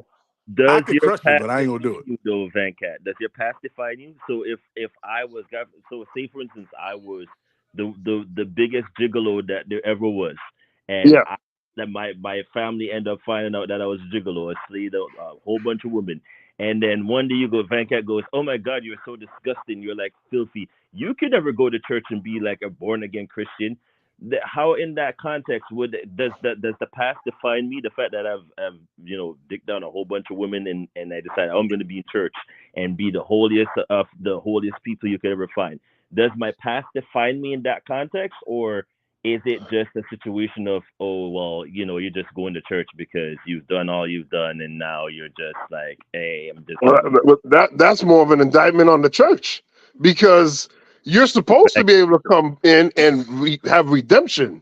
You're supposed to be able to come in and do the work that you need to do to make yourself better. So if they're the ones having a problem because I've done all this scummy crap, and here I am making a move to be better, if your opinion of me, I don't really care, but I'm just saying everybody should have the opportunity to redeem themselves. Good dodge, Venkat. Good dodge. It's not a dodge. It's reality. That you just said, Venkat. That just canceled it out. No, it doesn't. So we might well move on to the next question. You just canceled yourself out. It's fine. He thought he was gonna need 40 questions. Boy, you out your mind. We can argue over toast. I know. All right, so let's go to I believe number 7. Here we go. All right, so no one can feel naturally homosexual. Strongly disagree, agree, strongly agree. No one can feel naturally homosexual. So let me let Trevor go first. Yeah, let Trevor go first. Let me jump on that real quick. So I think the question is being asked wrong. I know you're not the one asking it. Because when I talk to homosexuals, they'll tell you that they feel that way naturally. So you're asking that question based on that.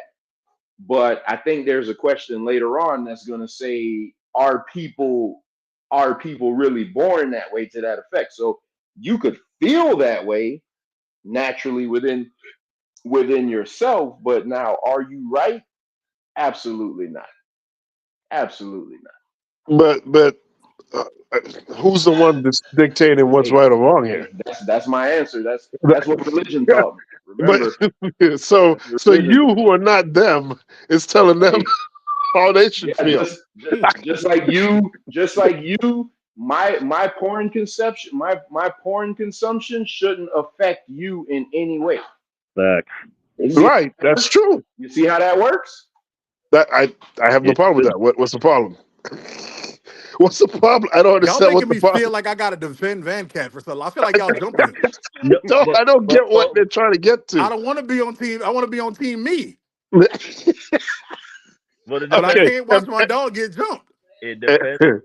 MD, your viewpoint on this? I mean, I disagree with it, and I agree with what Trevor just said. When we're talking about naturally feeling homosexual, like in what context are we saying? In the context of arousal, effect, like what are we talking about here? Like, and I'm not saying that these questions have to be that detailed. They don't. But a lot of these questions are loaded, and to Trevor's sentiment again, when you say You're naturally loaded. feeling homosexual, that y'all listen to y'all, man. Y'all ought to be ashamed. But but, but yeah, so Phil, if a person has conceived a notion that that's Oh what they God. are, why wouldn't it be natural to them? You know what I'm saying? So I disagree with that. Hey, I would like to send a shout out to my twin. There's very few people in the world who can be naturally highly intelligent and childish and pervy all at the same time at the same rates. And it's just me and him. Like, it's like, bro, like, I can't believe we found each other, bro. Like, I love you to death, twin. You're welcome. You're welcome. You know what I'm saying? I'm so proud to be, you my dog. But all right. I'm gonna say that people can feel naturally homosexual because I know people from my generation. Actually, real quick, pull out what you want to wear. I want to wear the Nikes. I don't even know who that was. Anyway, so Yeah, I think that was Trevor Girl. Oh, my bad. Oh, that did sound like Nene. All right, but Nene. facts. I know people that were in elementary school really, really early who were, I didn't know it at the time, but I'll change it. They were highly effeminate and they've turned out to be gay. And I also know people, and they felt that way. And I also know somebody who I've known since the day they were born, and they had every single, what do you call it? Every single like position of their life that was heterosexuality was thrust upon them. Every vantage point they could think of, look on the TV, look out the window, look in the room, look in your bathroom. Everything was heterosexual and super heterosexual too. Like Jamaican, I got six on my me I breed, like heterosexual. And this dude, I'm talking about, I've watched him go from trying to smack girls' booty because he thought that's what we wanted him to do, to now being grown and gay and I saw it when he was a kid. I was like, yo, you're faking. And he was like, what do you mean? I'm like, you don't like her. And he's like, no, I do like her. And I was like, bro, you gay as hell. And then he punched me when he was like 7 because he knew gay was supposed to be wrong. But I have a great gaydar. And I was like, yo, you gay. And he rocked me. And I never said it again. And now he's grown and he remembers it. And he was like, yeah, I'm gay. I was always gay, bro. So like, I guess I see it from my own personal viewpoints. I think there's a couple people in the world, not a couple, there's a lot of people that knew they were gay when they came out their mom. Then you got those people who I call fence jumpers who, I don't know, she messed with 5 dudes in a row who did her dirty, and all of a sudden she want to holler at a girl, or this dude liked all the attention the gay dudes is getting, so now his name is Twan. You know what I'm saying? Like, there's them dudes in the world too, but I think there are some people who are just born, and especially when I you see agree it in with that. animals. All right, I'm I gonna shut agree up. Go with what ahead. Mike's saying. Go ahead. I went too long. I'm sorry. I mean, y'all No, gotta I stop me. I be agree. on my soapbox. No, continue. I agree. I'm just saying, because you see it in animals. You see gay animals, and I didn't know there's gay birds. I was like, word? Like, there ain't no girl birds around. He just like bird nuts, I guess. I don't know. There's gay gay dogs, and gay wolves. I'm like, I'd have killed them. Nah, bro, I want that alpha man. But you alpha man, I know. Ew. You know what I'm saying? But like, I don't know. It's in nature, and it's not just us. So it has to be natural. You might not think it's right, and I think it's gross personally, but I defend their right. In the words of MD, I defend their right to do whatever it says in the Constitution and Well its said. amendments. Well said. Anything else on this topic before we move on? Damn, I talk too much. No? Okay. So the nays have it. So let's go to number 8. The number 8 question. What goes on in a private bedroom between consenting adults is no business of the state. Strongly disagree. Disagree. Agree. Strongly agree. I think we're gonna I mean, finally that's have strongly agree. I mean, everybody's yeah, gonna agree on this one. Yep. yeah, that should be All right. strongly agree. I mean, yeah, we can move on. Yeah, we can move on. Yeah. Strongly agree. So everybody's good with that. Okay. Trevor. No, Well, I Trevor said I did not. strongly Trevor agree. didn't say anything. Y'all don't He hear me? still ain't said nothing. Say it No, we again. Say it hear you. again. No, I said I agree. Y'all don't hear me? No, No, we say didn't hear you. strongly agree, Trevor. Say strongly. Be part of the team. I He, strongly agree. I strongly oh agree. my God, that is There the we go. most hesitant answer in the history of answers. All right, let's go to number 9. 100%. We're on number 9 here. Charity is better than Social Security as a means of helping the genuinely disadvantaged. Strongly disagree, disagree, agree, strongly agree. Ooh. I know how I Yeah, feel, but I'm gonna let I MD want to go hear y'all first. on this one. Yeah, let me hear what MD has to say first. MD, you have the floor. I mean, I ain't gonna lie. I was torn between this one because I understand that we live in a mixed economy. It gave a specific in which we're talking about Social Security. All of us on this panel buy into Social Security, in which we have monies deducted out of our checks to pay into it. Hypothetically speaking, if we never had to do that and we were just working, I would agree. But for the sake of knowing the fact that I pay into Social Security and the needed platform, get it. My bad. I was on the Man, call. Can you hear me? We lost MD here. Can you hear me? did he just Oh say no, Okay. my that? bad. I was getting the call. This man that said we overcomplicate stuff really went there? You said, man. No, I said I was torn. And I was torn. And I'm torn. You're already torn. Man, hey, give me a Nah, second, bro. man. I keep getting called. Give me a second. All right, well, let All me right. rock. Yeah, First go ahead. off, charity is trash. I don't know what people are thinking. You didn't have to go past better. Once I saw charity is better, I stopped. There's way too many racists in the world. There's way too many people who hate other people for no reason. Charity ain't gonna help you. If charity would have helped you, you know who would be a billionaire right now? Colin Kaepernick. But Lord, is he? No. that's a good one. All the money he got from Netflix and Nike. If charity was better, all the black people that he did and stood up for would have came together, put their nickels together, and made that man a billionaire. Did it happen? No. Why? Because people suck. I'm done. What you got, Ricardo? Yeah, it was this question was one of them questions that I was like, but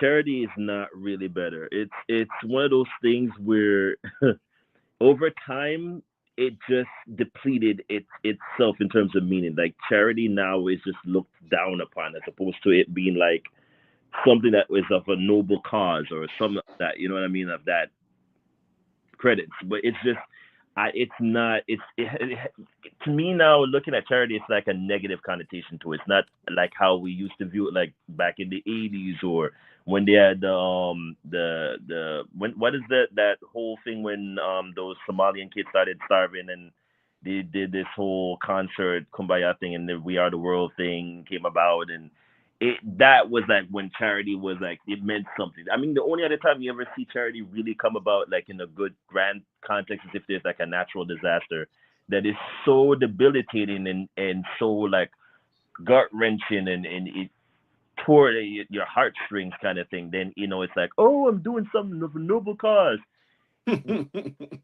Not frowned upon, but now it's just like everybody's a charity case. Like I could do something and it's just like, oh, it's charity. So that's where it's over time lost its meaning. It's not the same as how we will view it back when. All right. So let's get Trevor. Yeah, put the question back up again. All right. That man working on his field goals.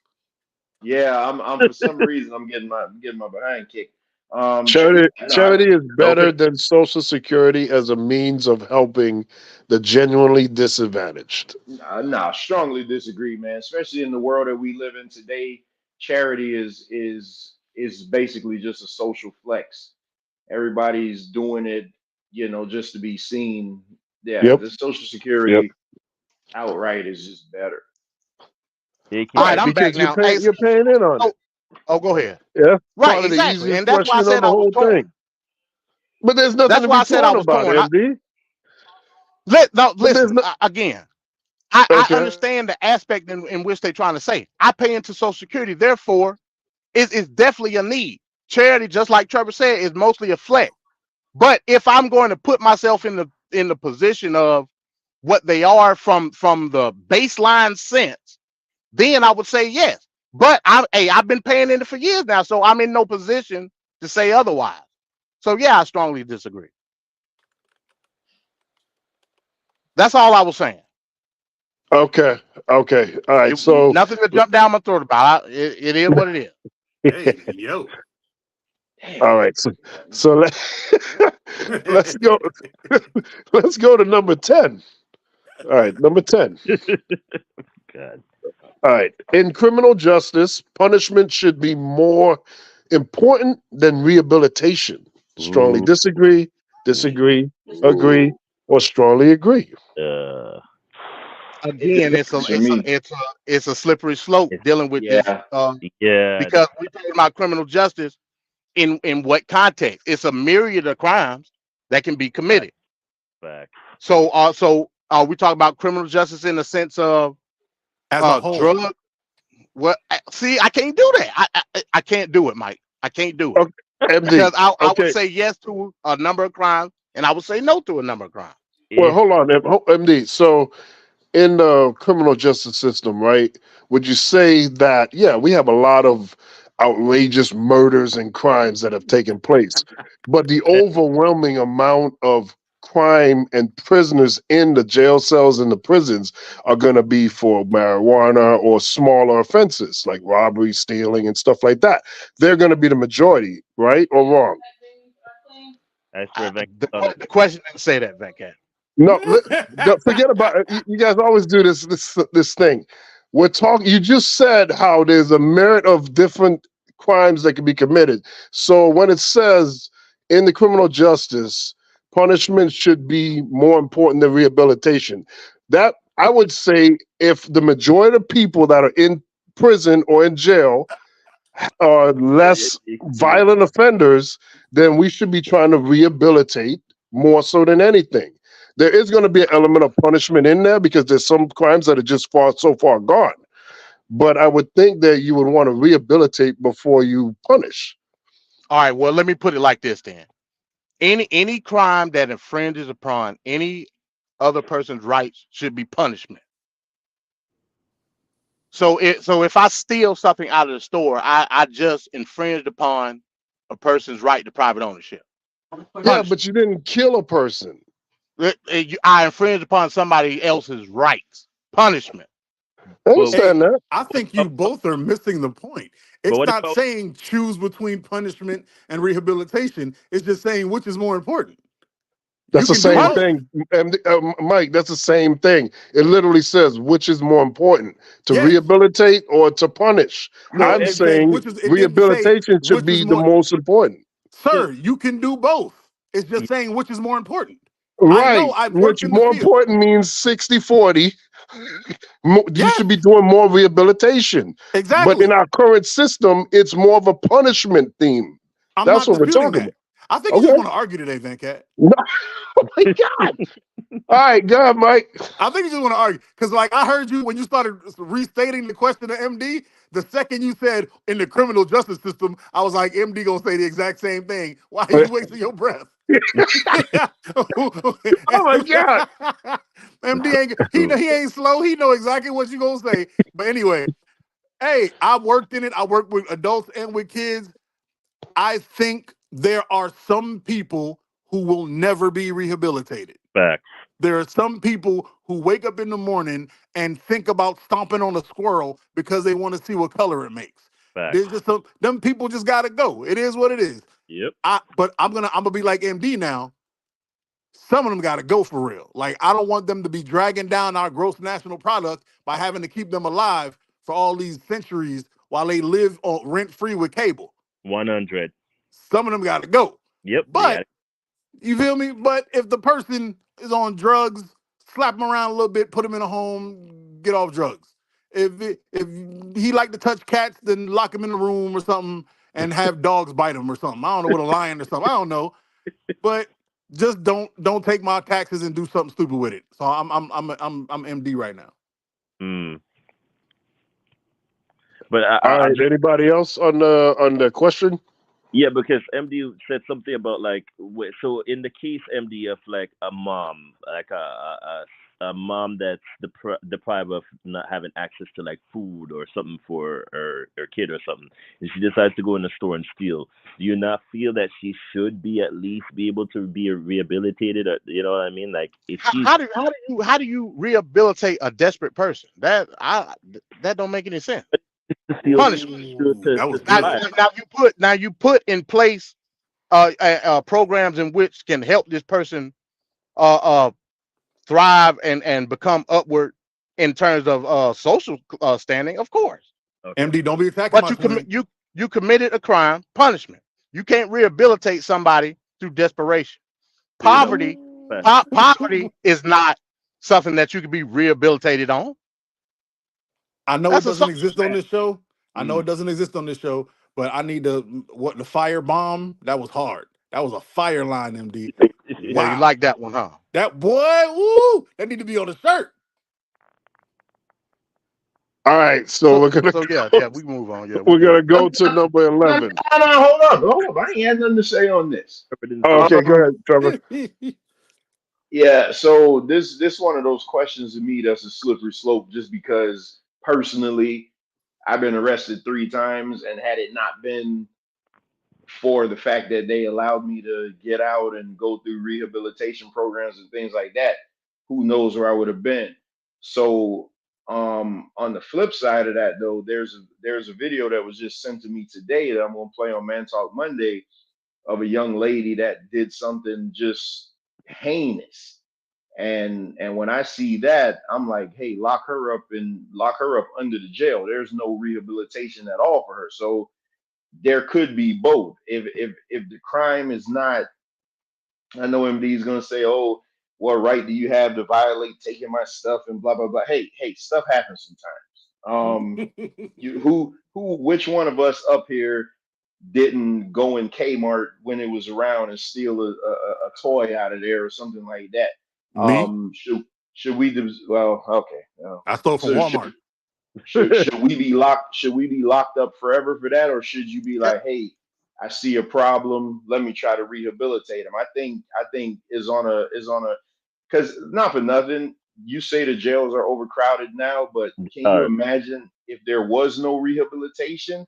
I mean, they'd be billing jails twice the rate that what they're building now. So for me, it's a slippery slope. I say it's crime specific. And that's fun to bring across to MD when he said it. MD with the quote of the night. All right, so let's go to number 11. All right, so the freer the market, the freer the people. Strongly disagree. Disagree. Agree. Strongly agree. I'm a strongly disagree and get out the way and let MD do his thing. I couldn't have said it better myself. No, it isn't. I don't agree with it. I don't agree with that at all. Strongly disagree. Hey, the free strongly market. Disagree. Hey, MD free market is my the Tim ass. Scott to the free market. He's Tim Scott to the free market. What is the consensus here? The consensus there. Free of the market, free of the people. We agree, strongly disagree. I strongly agree. I strongly disagree. What'd you say, Who Trevor? else? Strongly what? I strongly agree. You heard what that man said. Wow. Boy, MD be tripping out with this. He got extra base to say that. Okay. Loud and clear. Ricardo, what's your answer? Oh man.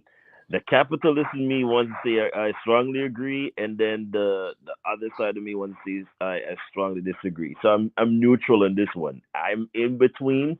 It was a question that I had a hard time trying to make a correct choice on, because I'm like, a part of me is a capitalist and a part of me is not, and I hate that the question tore me in the two, like in the tug of war.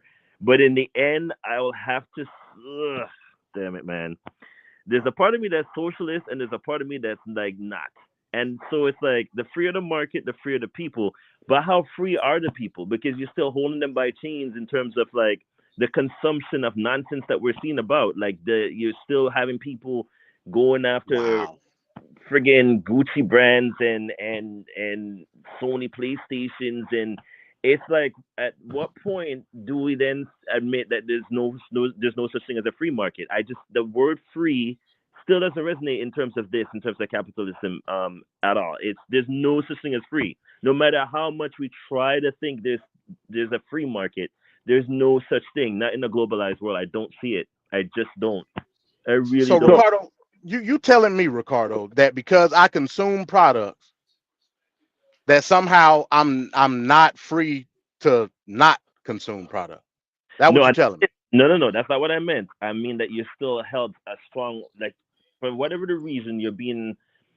I wouldn't say brainwashed, but I want to say, in a sense, you're being held like on a stronghold leash to certain things, because in context, I don't know how to explain this. It's like, it's the same thing. The same exact question came about when I was in economics class. It was one of them things where I was like, part of me is a capitalist, and a part of me is really not, because of the same damn question.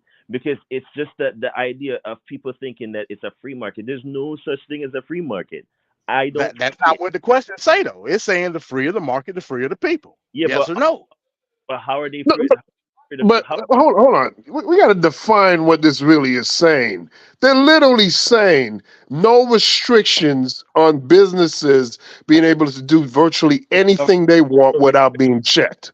That's what this is saying. No, it's not. That's so yes, it is. It's saying free of the market, the free of the people, meaning you can't stop a business person or company from doing whatever they want. There's not any real regulations or red tape that can stop them from doing what they want, which essentially gives them a ticket. You added that. You added that. You added that. That's not right. I added that because oh my God, this is yet another question that is saying exactly what it's saying, and somehow we're making another way of it meaning something else. Hey, I'm with you, Venkat. I'm with you. Oh, this just drives me insane when I hear this type of stuff. I'm with you. They acting like they don't know what a freer market means.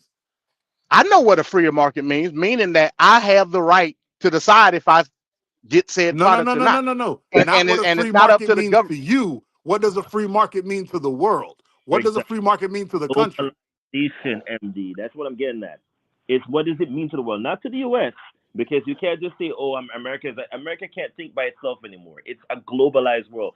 I agree. As a free market capitalist, I'm a globalist. I agree with that. I don't trust the people down the street from me. Let alone to trust a bunch of people. Man, what the this is some weird stuff, man. Yeah. So because you don't trust said people, do that mean that you have to peruse their product?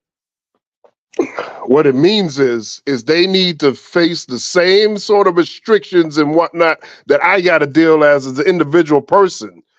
Big business people, people too. Be specific. What are those restrictions? Now, watch out! Watch out! Take your head off. What are those restrictions? I go to the next. Go to the next. Oh my gosh. Oh, you don't want to deal with that, huh? I got you. No, but I got other stuff to do, and I ain't trying to be here till tomorrow. Number 12. There we go. All right. Controlling inflation is more important than controlling unemployment. You're not gonna like my answer. Yeah, I want to hear MD on this. I don't have nothing to add to this. That's sensible. This would just be me trying. This would just literally. This would just be me trying to piss Venkat off. So, I love the truth. Well, at least you're admitting. At least you're admitting the source of your ignorance. Oh shoot! Okay, the second comment of the day. Damn. See, So Everybody y'all throwing want me to go bars. first again, huh? What? Y'all want me to go first I'll again, go huh? first. I'll go first. Oh, go ahead, Mike. Go I'm ahead. just trying not to overtalk people. All right. I don't think so. I think, and this is, I understand that when it comes to political minds, I am fourth on this panel. I'm barely beating Trevor. I just want to call Trevor last. All right. Anyway, so I personally believe that controlling inflation helps the rich more than the poor, and controlling unemployment helps the poor and the rich. So I want unemployment to be your boy be dropping jewels. I want unemployment to be controlled, because if there's zero unemployment, damn it, he took the thing off there. What's the word that was just up there? Inflation might be crazy, but they're still making their money because they have people working and they're getting products out. It might not be the same. Walmart might be a 400, might be a 100, might be a $1 billion company instead of a $400 billion company, but it's still a $1 billion company, and everybody on the bottom has a job. So I'm a ride with unemployment. I think it's better to control unemployment. And I'm gonna shut up now. Thank you for that educated comment. Oh shoot. Am I higher than MD yet? No, I didn't think so. All right, so MD, you ready to speak on this? Again, this one of those questions that I was pulled, because again, like what are we talking about when we say controlling unemployment? Last I checked, the government ain't got nothing to do with unemployment. If we're talking purely from a basis of having jobs, that has to be done by private sector. So I would say controlling unemployment from that aspect would be more important, because inflation is literally too much money and not enough product. But So couldn't the government raise the minimum wage?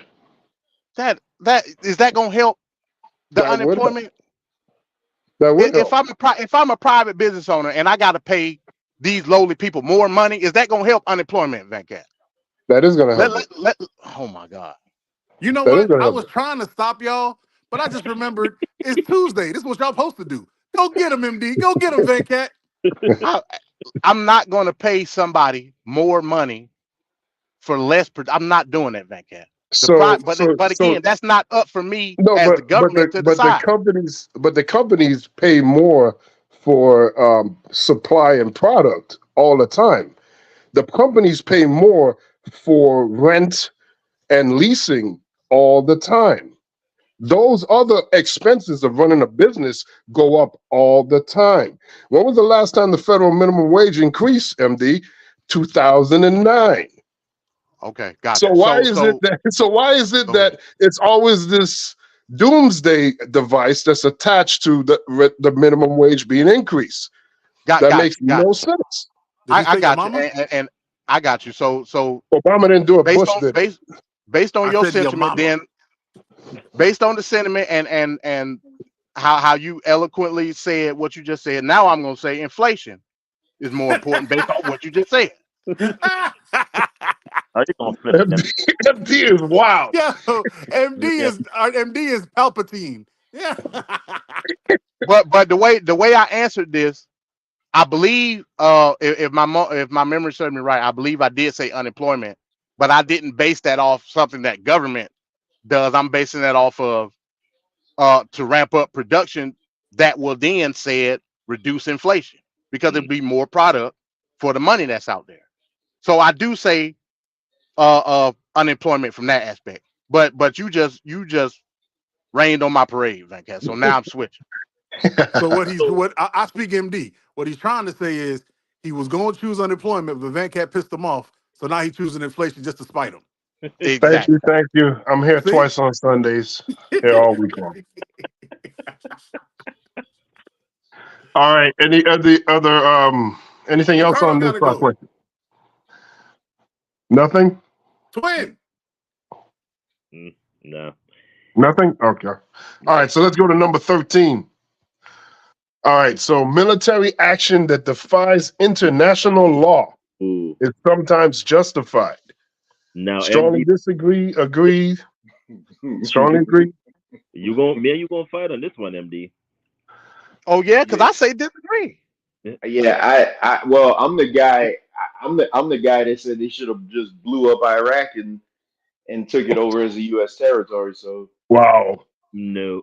you don't want to. Wow. You don't want to hear my. You don't want to hear what I got to say about that. So I'll pass. So I don't want Trevor to be my god, my second kid's godparent anymore. Good Lord. Wow. He's trying to murder a whole country. I know, Wow. right? I thought I was bad. So what's the consensus on this one? Are we Y'all want me to strongly go? disagreeing, agreeing? Strongly disagree. I'm sorry. Strongly disagree. Military action that defies international law is sometimes justified. I would definitely strongly disagree with that. And the reason why I said it like in that context, remember when thus said George Bush decided, oh, I'm gonna invade Iraq. You know what the rest of the world said? Are you sure? And he said, oh, there's weapons of mass destruction, but prove it to us. He said, Right. oh, but I don't need to prove anything. They did it, and they did this, and did it, and everybody else jumped on. You know which country didn't? Canada said, oh hell no. You know why Canada didn't? Because you ever dare go into that country and we gonna vote you out as a prime minister. So you better sit your ass over there and not say one word. So he went it alone, and it was like years after they were like, but wait, where was the weapons of mass destruction that you said that there was? Oh, I think they said they found something. They still didn't show us proof. So again, it's one of those things where you have international laws for a reason, but when you over defy it, then what is the context of why you're doing it? It's like, why am I running wild blindly behind you when you can't? You know what I'm saying? Like, it's one of them things. I never forgot that in my head because it's like he was trying to do the whole thing after that event that happened, and it was like, cause I don't know if they're gonna flag the station if we say it. I don't know if we are allowed to say that word because everything they flag now. But when that event happened, he was like, "Yeah, let's just go bomb," and I was with it too. I was like, "Yeah, let's just do it," because the sentiment was there. But then when you say you have proof of something, again, it's the same thing with Israel, and it's the same thing with it's like, show me proof that they were killing babies, and you're gonna say, "Oh, but no, I just heard somebody say it." That's not proof. I need to see it, physically see it. It's not alternative facts. Let me see it. So that's it. That's the problem that I had with the question. So that's why I said I strongly disagree with it. Usually I would agree, but no, not this time. See, this is why I differ, because the thing you just said. Oh, well, hold on. Let me get my joke off first.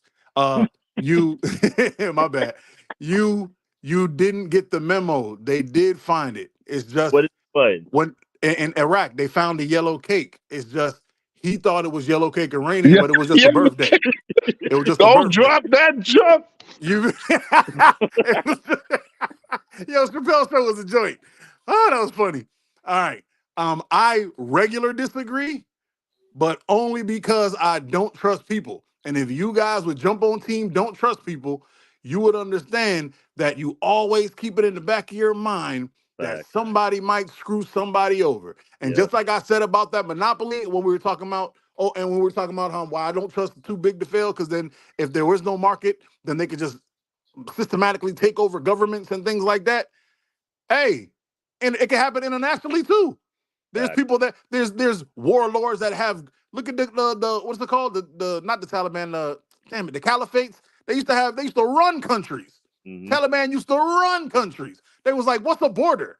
I don't know what a border is. I go where I want.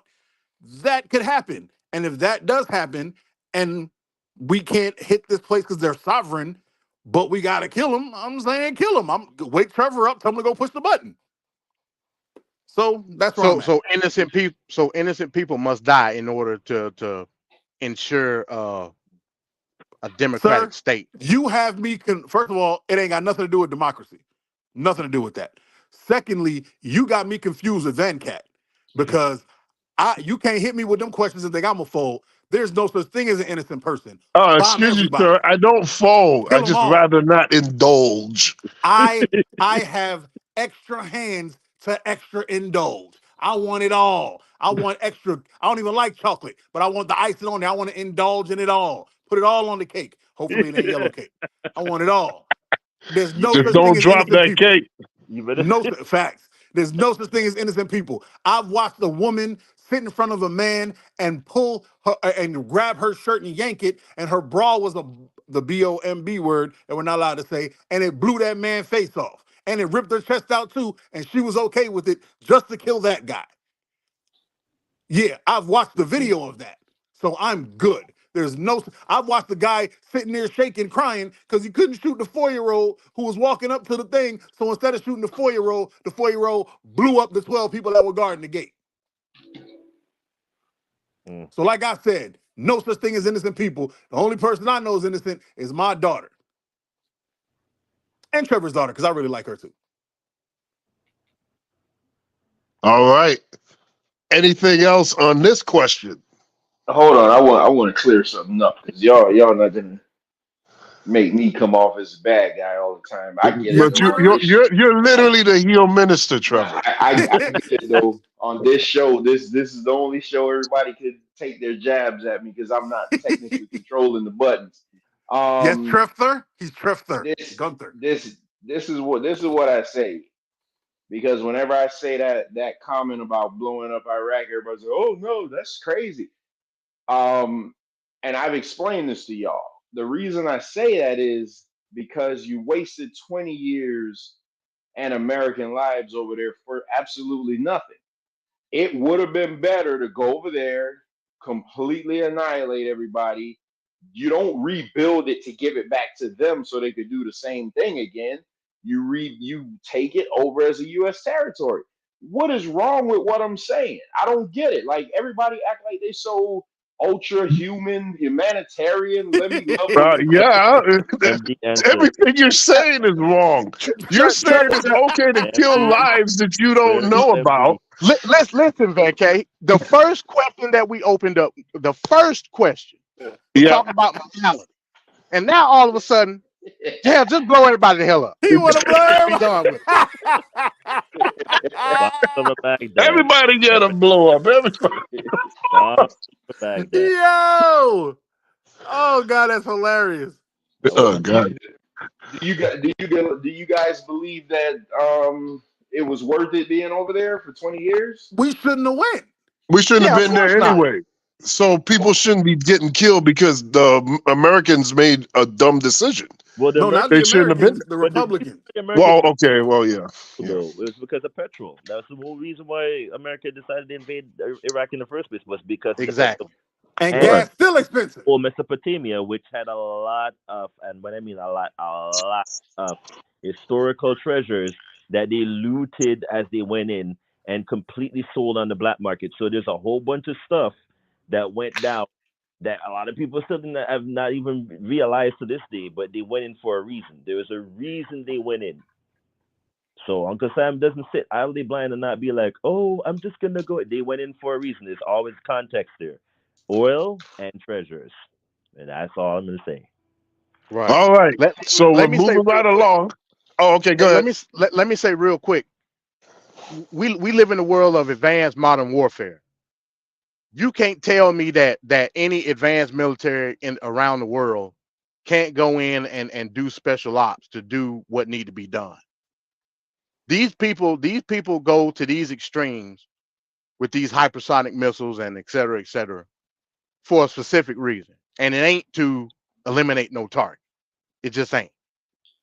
You know, prime example of that is what's going on in Gaza right now. So you break international law, you need to go down, point blank, period. Because those people got rights just like everybody else that are inherent, despite what regime or what set of morals or religion you go off of. And that's what international law is. And remember, the same thing can be said about when apartheid was happening in South Africa. Remember, everybody turned their eye and was like, oh, it's black people. Why should we care? You should care. It wasn't until they released Nelson Mandela and he decided to run for prime minister or president. Then they were like, oh, well, he's like the moral savior now. So we're all going to just be. Remember how they treated Africans back then? Like it wasn't so long ago. It's the same thing that's happening in Gaza. It's the same way they treated black people in South Africa during apartheid. So hell, remember Afghanistan and Russia? That was the same argument. Mm-hmm. Hell, and then they turned around and blew up the Twin Towers. Well, let me not say that either. Right. Can't say. I mean, the same argument. We as an American society are the beacon of light toward the process of quote unquote democracy. That's just that is it. I can't do nothing about that from a historical standpoint. That's just what it is. Good old Ronald Reagan, Mr. Gorbachev, tear down this wall. That's just what it is. You know what I mean? Unless we're talking about black people, because the U.S. damn sure didn't help Haiti. Hey, y'all can't hear the NXT in the background, can it? No, we just hear you and Nene. Nah. Okay, good. No, I don't I want you heard to hear the. All right, good. All right, so let's go to number 14. Hold on, I ain't get my line out. Okay, go ahead. But the U.S. damn sure didn't care about all that when they were complicit in destroying and graping Graping. the sovereign nation of Haiti. Facts. Moving along. Yep, and that's not right either. That's ridiculous. All right, so we got number 14. All right. I'd always support my country, whether it was right or wrong. Well, let me pull MD. Let me pull an MD real quick. Hey, hold up real quick. If Mike brings up Haiti, how would y'all feel if the U.S. just went to Haiti and just took it completely over and made it like a U.S. territory? How would y'all feel about that? This is not manifest destiny. Do the Haitians want it? Right. Did they vote? I didn't think that far. Y'all just brought it up, so I just thought that. Sorry, hey, I'm a thinker, bro. It's what I do. Now, Yeah, you gotta respect the honesty. You gotta respect the honesty. You know what? I actually wouldn't have a issue with that based on the fact that Haiti in and of itself is so deprived of resources. But why is that it like huh? Why is it deprived? Because U.S. is complicit in something. Why is it deprived though, MD?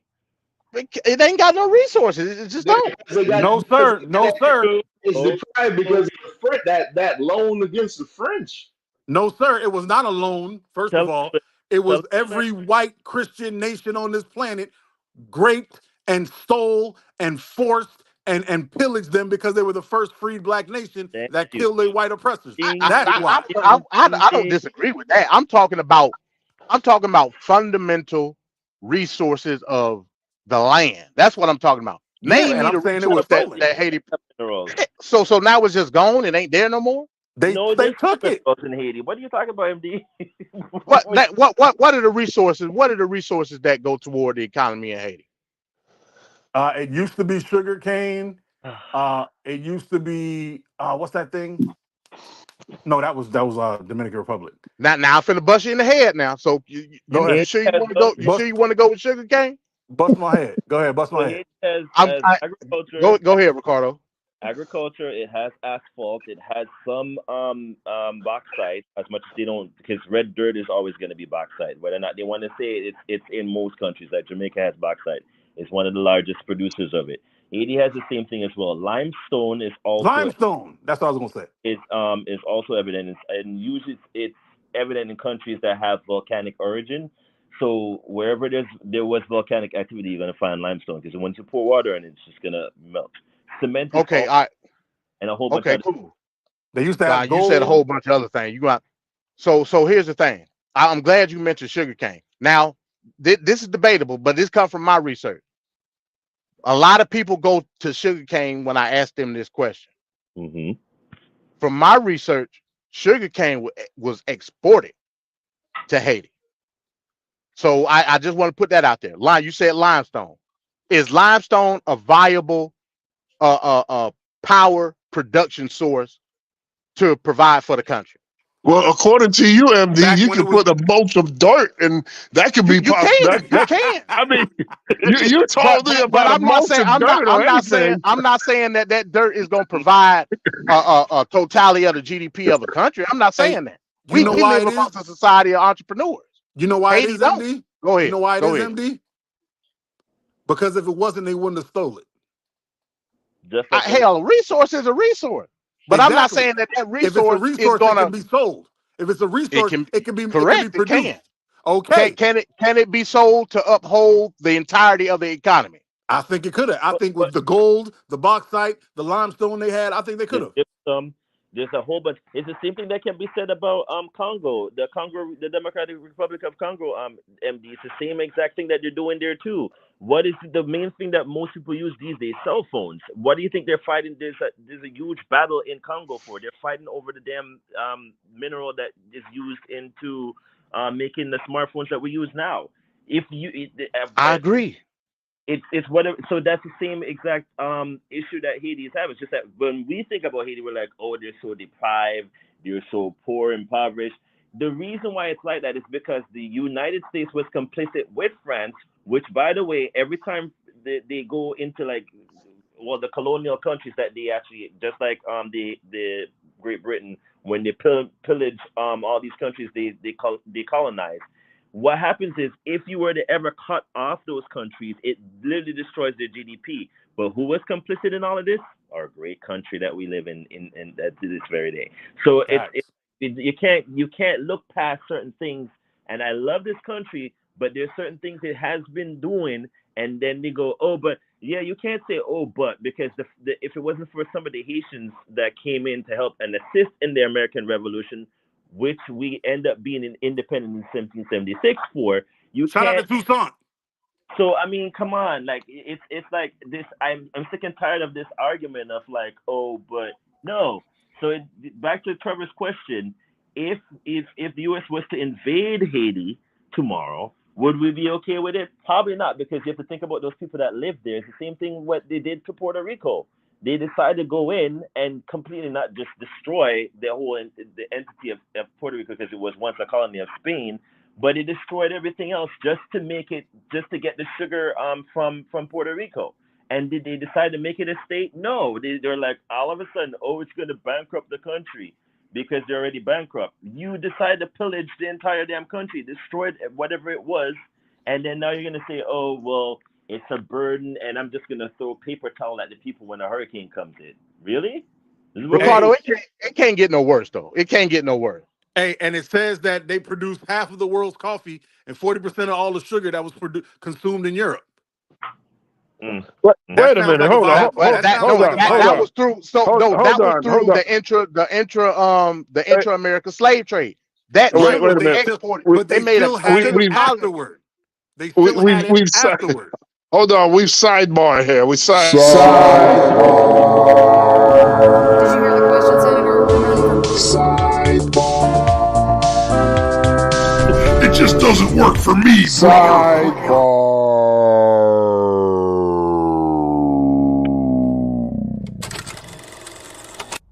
Really? Did you really sidebar us?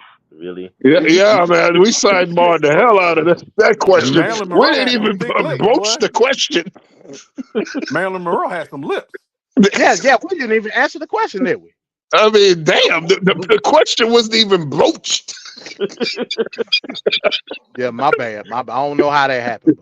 So yeah, you do. We like to debate. All right, so let's just go real quick.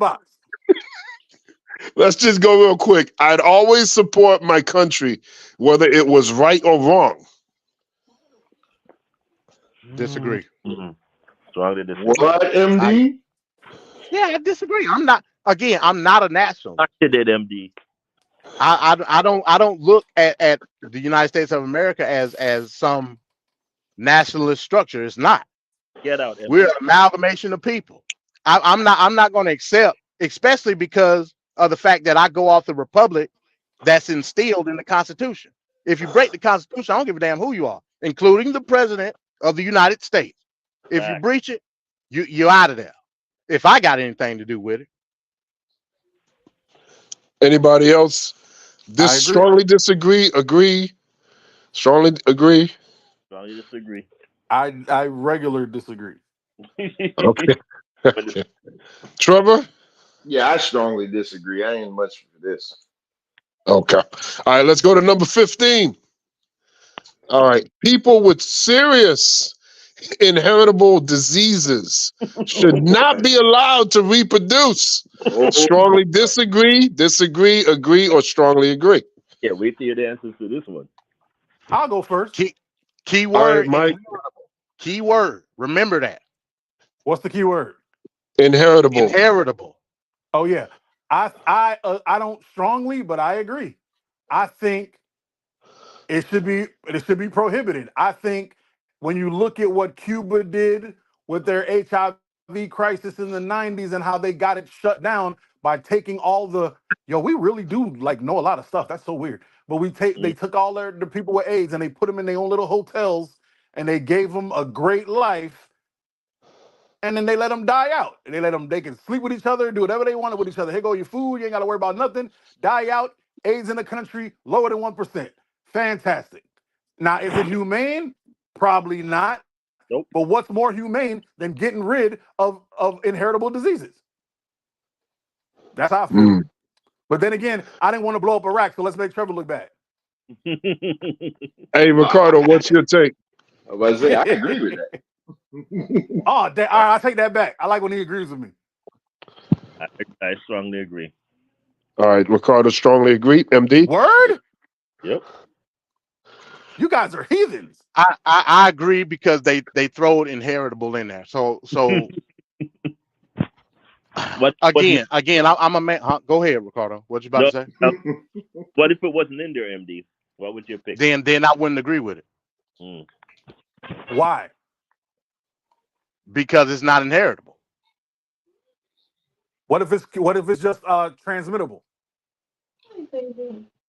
What disability can be transmitted? That's a new phenomenon. I'm just saying. What if it's just transmittable? What if they could transmit? What if they could transmit a chromosome abnormality? We all have that ability to do that. So should I? Oh damn! Others Hitler. I got you. Others Hitler. Oh man. So in here again. I'm playing. If it's known that you have an inheritable disability, and that can vary to a myriad of disabilities, and you choose to procreate knowing that it's going to be inheritable, you shouldn't do it. Now that's coming from me personally. It's this YouTube channel I watch. It's called Good People something. I forget it. And it goes around like following these people with like Down syndrome. They have couples on there that are married couples, people with Down syndrome.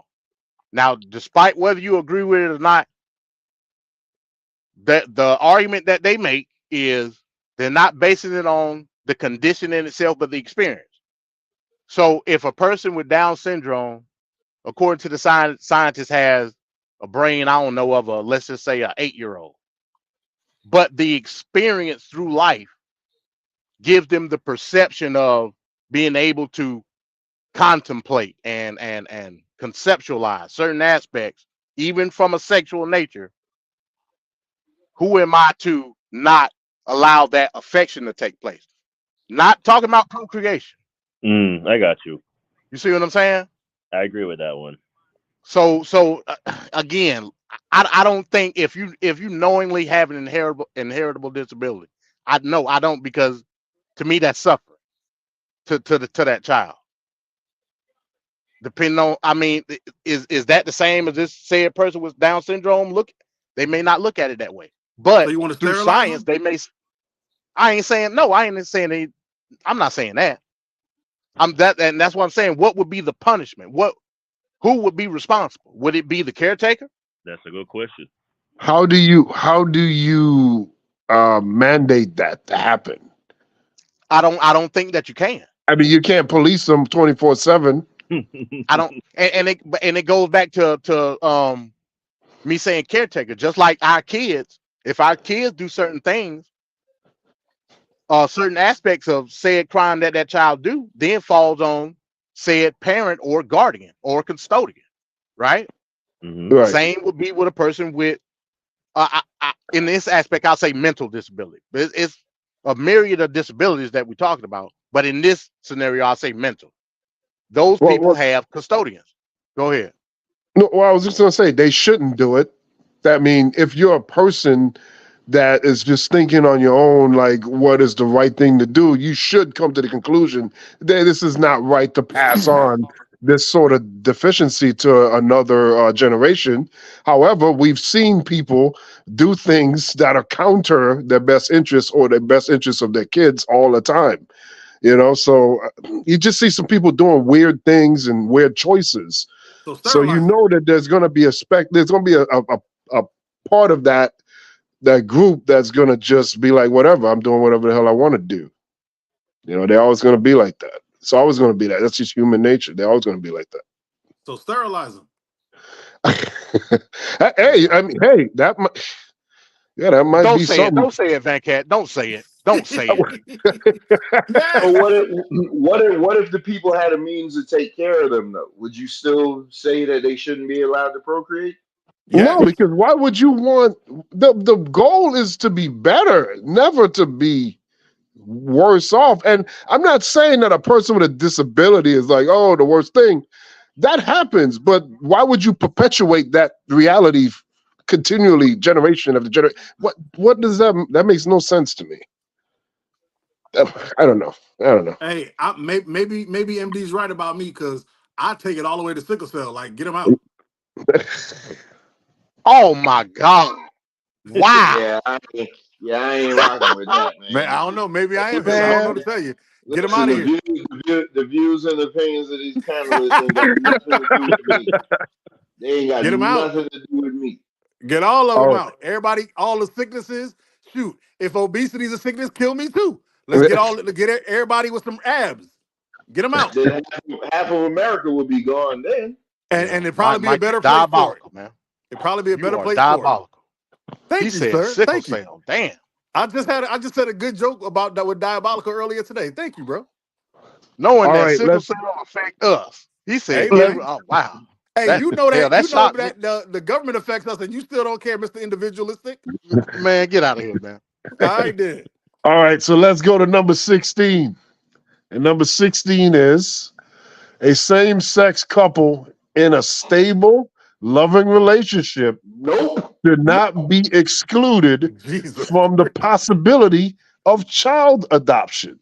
Do we strongly disagree? Agree, or strongly agree? I'm gonna pull my best Venkat and interrupt the hell out of you. Strongly disagree. Strongly.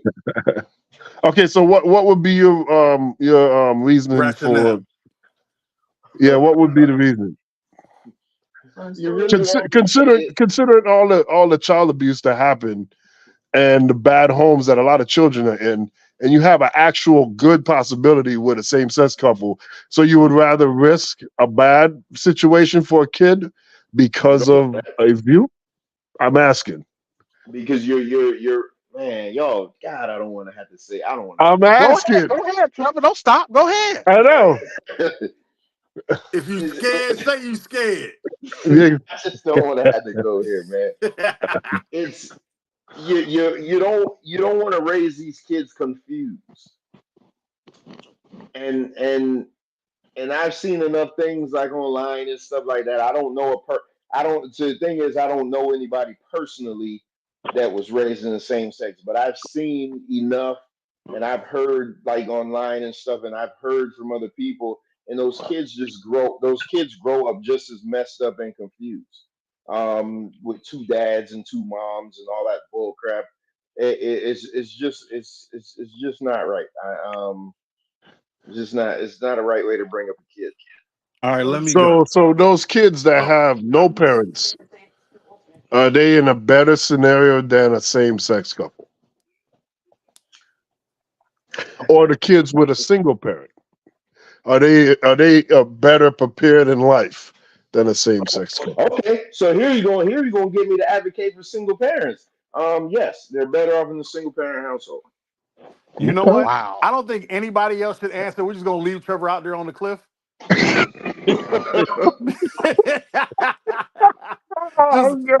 This was his segment. We're just gonna let Trevor stay out there. Nah. All right. Y'all not gonna leave. Y'all not Okay, gonna. so let's get the consensus here. I Strongly personally disagree. believe. Disagree. Go ahead. I personally believe. Well, I've seen with my own eyes a heterosexual child raised by same-sex couple. I've seen it because, and this lines up with what I said earlier. There are people that are naturally homosexual. I came out of women or of a woman, and I saw a titty when I got to a certain age, and I knew I wanted one of those. Now they had to teach me that the person I saw it, I couldn't have hers. I had to get someone my age and someone that wasn't related to me. See, those are the lessons you had to learn on the way. But I knew titties was on my menu. It didn't matter who raised me. It didn't matter how many gay people I knew. It didn't matter if all the gay people I knew were cool as hell. Hey man, he got on them fly sequin shoes. I'd have still been like, but what about them areolas though? That's me. And I think that's my twin. And I think that's all of y'all here too. I think we know you agree with him, Bones. We see it. I see you. But I think gay kids don't come from gay couples. Gay kids come from heterosexual couples. That's where the majority of gay kids come from. So if you That think, is the truth. of course it's the truth. Mike said it. Yeah, because there's more heterosexual couples than gay. Come on, man. It's But the. it's the What do you want truth. me to tell you? What What are do you you want me to tell you? talking about? What do you want me to tell you? It's the fact. Sorry. So That would be like saying more in this country, more gay kids come from white families. they do. All right, let me mute my mic. Another Yo, who another pisses Trevor off is the another best. truth. It's the best. Yeah, But real it's talk, more white people than black people. Like that's exactly. gonna That's why happen. it's the truth. Exactly. But I've seen as a person who worked in I don't want to say the name, but in prisons for children, we'll put it that way. Mm-hmm. I've seen what nobody being around for a kid does to a kid. For a guy who grew up near a group home and knew how them girls was fast and promiscuous because all they wanted was someone to give a damn about them, and they ran the streets looking for any dude who would let them stay in the crib for the night. I've seen it. And I would rather that girl be raised by two girls that loved each other and raised her to be who she wanted to be. Because I don't link gayness with nefariousness. Now, it might be biblically wrong, but I don't think every gay person is evil. I don't think most gay. You can't say, which Trevor said earlier, that human beings are inherently good and then say gay people are bad. Those two things can't be mutually, they can't live it, they can't exist in the same world. So if most people are good, which I don't believe, then most gay people are good.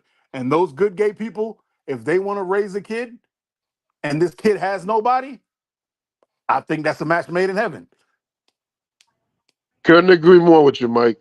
Yeah. Anybody else has any sentiments on this one? Yeah, Yeah, I oh, strongly go ahead, agree, man. MD.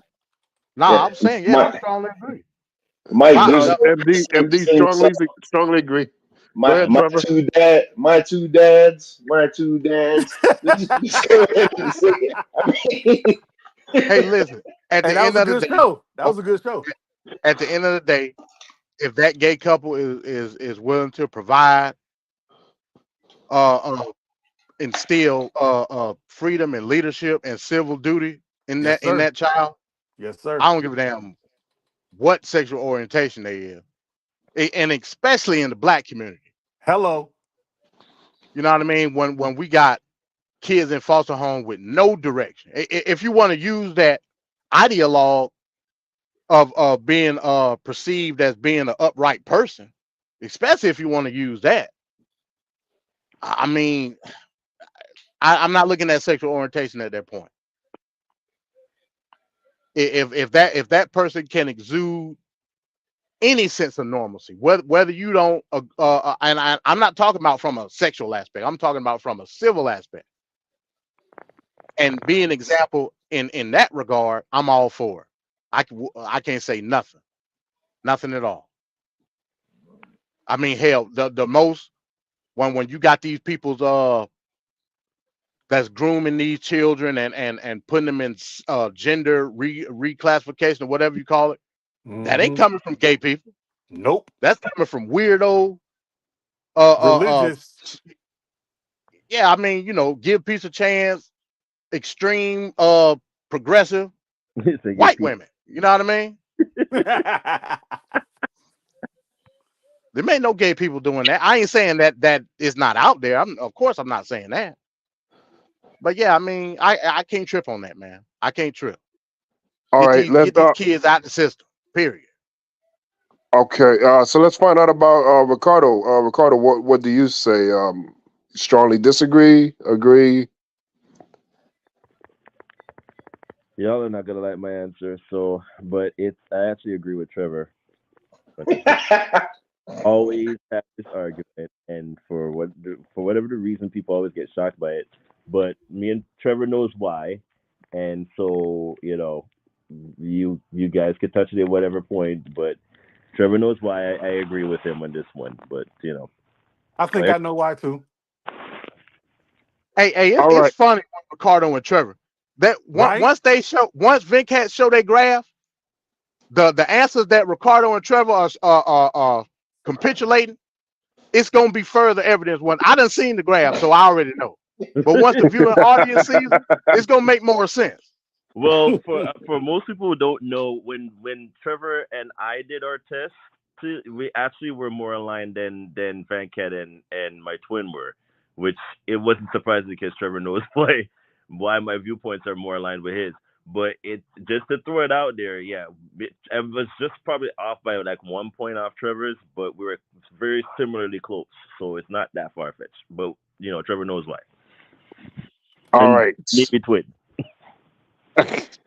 All right, so we're gonna go through the next few questions like lightning fast, so then we'll get to the final one. So we'll just pretty much go through, unless you really see something here that you really want to expand on. All right, so I'm just gonna do like 4 more, 5 more, pushing it. Okay. So let's go to number 17.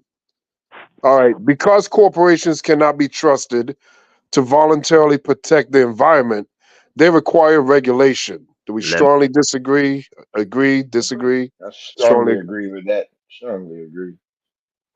Ricardo, your answer? I strongly agree as well. MD? Come on, MD. Y'all really want me to answer this? Yeah, we want to hear that answer, man. Solid MD. MD's awesome. So again, I disagree with it. The reason I disagree with it is because again, it shouldn't be up for government to have a preconception of these corporations. If the corporation does something wrong, then the corporation must face consequences. If the corporation does something to the environment, they then infringe upon the rights of everybody else. That's a crime. You don't put in barriers for said crime for them not to do it, and then incentivize them not to do it. That's insane to me. If they do something wrong, penalize them for it. But MD, why are you allowing the atmosphere for them to be able to do something wrong to begin with? Yeah. What atmosphere am I allowing? So for you to totally against regulations. Right. So you are literally inviting them to get in and do whatever. MD, they used to have something called a snake oil salesman. Do you remember that old adage? Yes, I do. I clearly recognize that. What did they used to do to the snake oil salesman? If they could find him, because he usually would go to the next. He would go to the next town, right? Right. But once they caught up with the snake oil salesman, what did they do to him? That's what I'm asking. They beat and kill his ass. To the gallows he would go. Yes, yes. Right, Yeah, but MD, but telling that you is is after. if you F up, MD, go ahead. But that's well, after well, he's already fleeced yeah, 4 or 5 exactly. cities. There's Yeah, laws against you that. So you no, don't believe it? no, but MD, I'm gonna bring up a. You would like to bring up old stuff all the time. The Exxon Valdez thing, the most expensive environmental thing ever in the history of the world. In Alaska. Because of that, they had to do new regulations. Now, had those regulations been in place from the beginning, you wouldn't have had that issue. So you're saying let's have another Exxon Valdez and then we get them, or let's put regulations in place to prevent that from happening again. Hey, let me ask you a question. Does the corporation of Exxon still exist? Yes. Yes, Why? Why? because they had to pay like a metric ton of fines and. But had the regulations been no hell no, you're not gonna get me with this one. Yeah, 'cause I was finna get you. Had the regulations been in place, they wouldn't have been out of billions of dollars, and you wouldn't have had all those wildlife deaths. And people wouldn't have lost their jobs and been affected negatively. There's a whole litany of things Come that on, happens.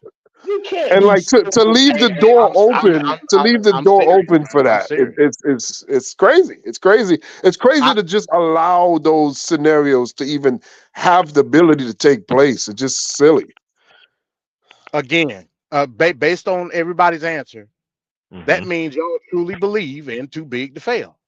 Because if you put in regulations of any kind, you are then incorporating subsidies for said corporation. So it's either you want it or you don't, is what Okay, I'm saying.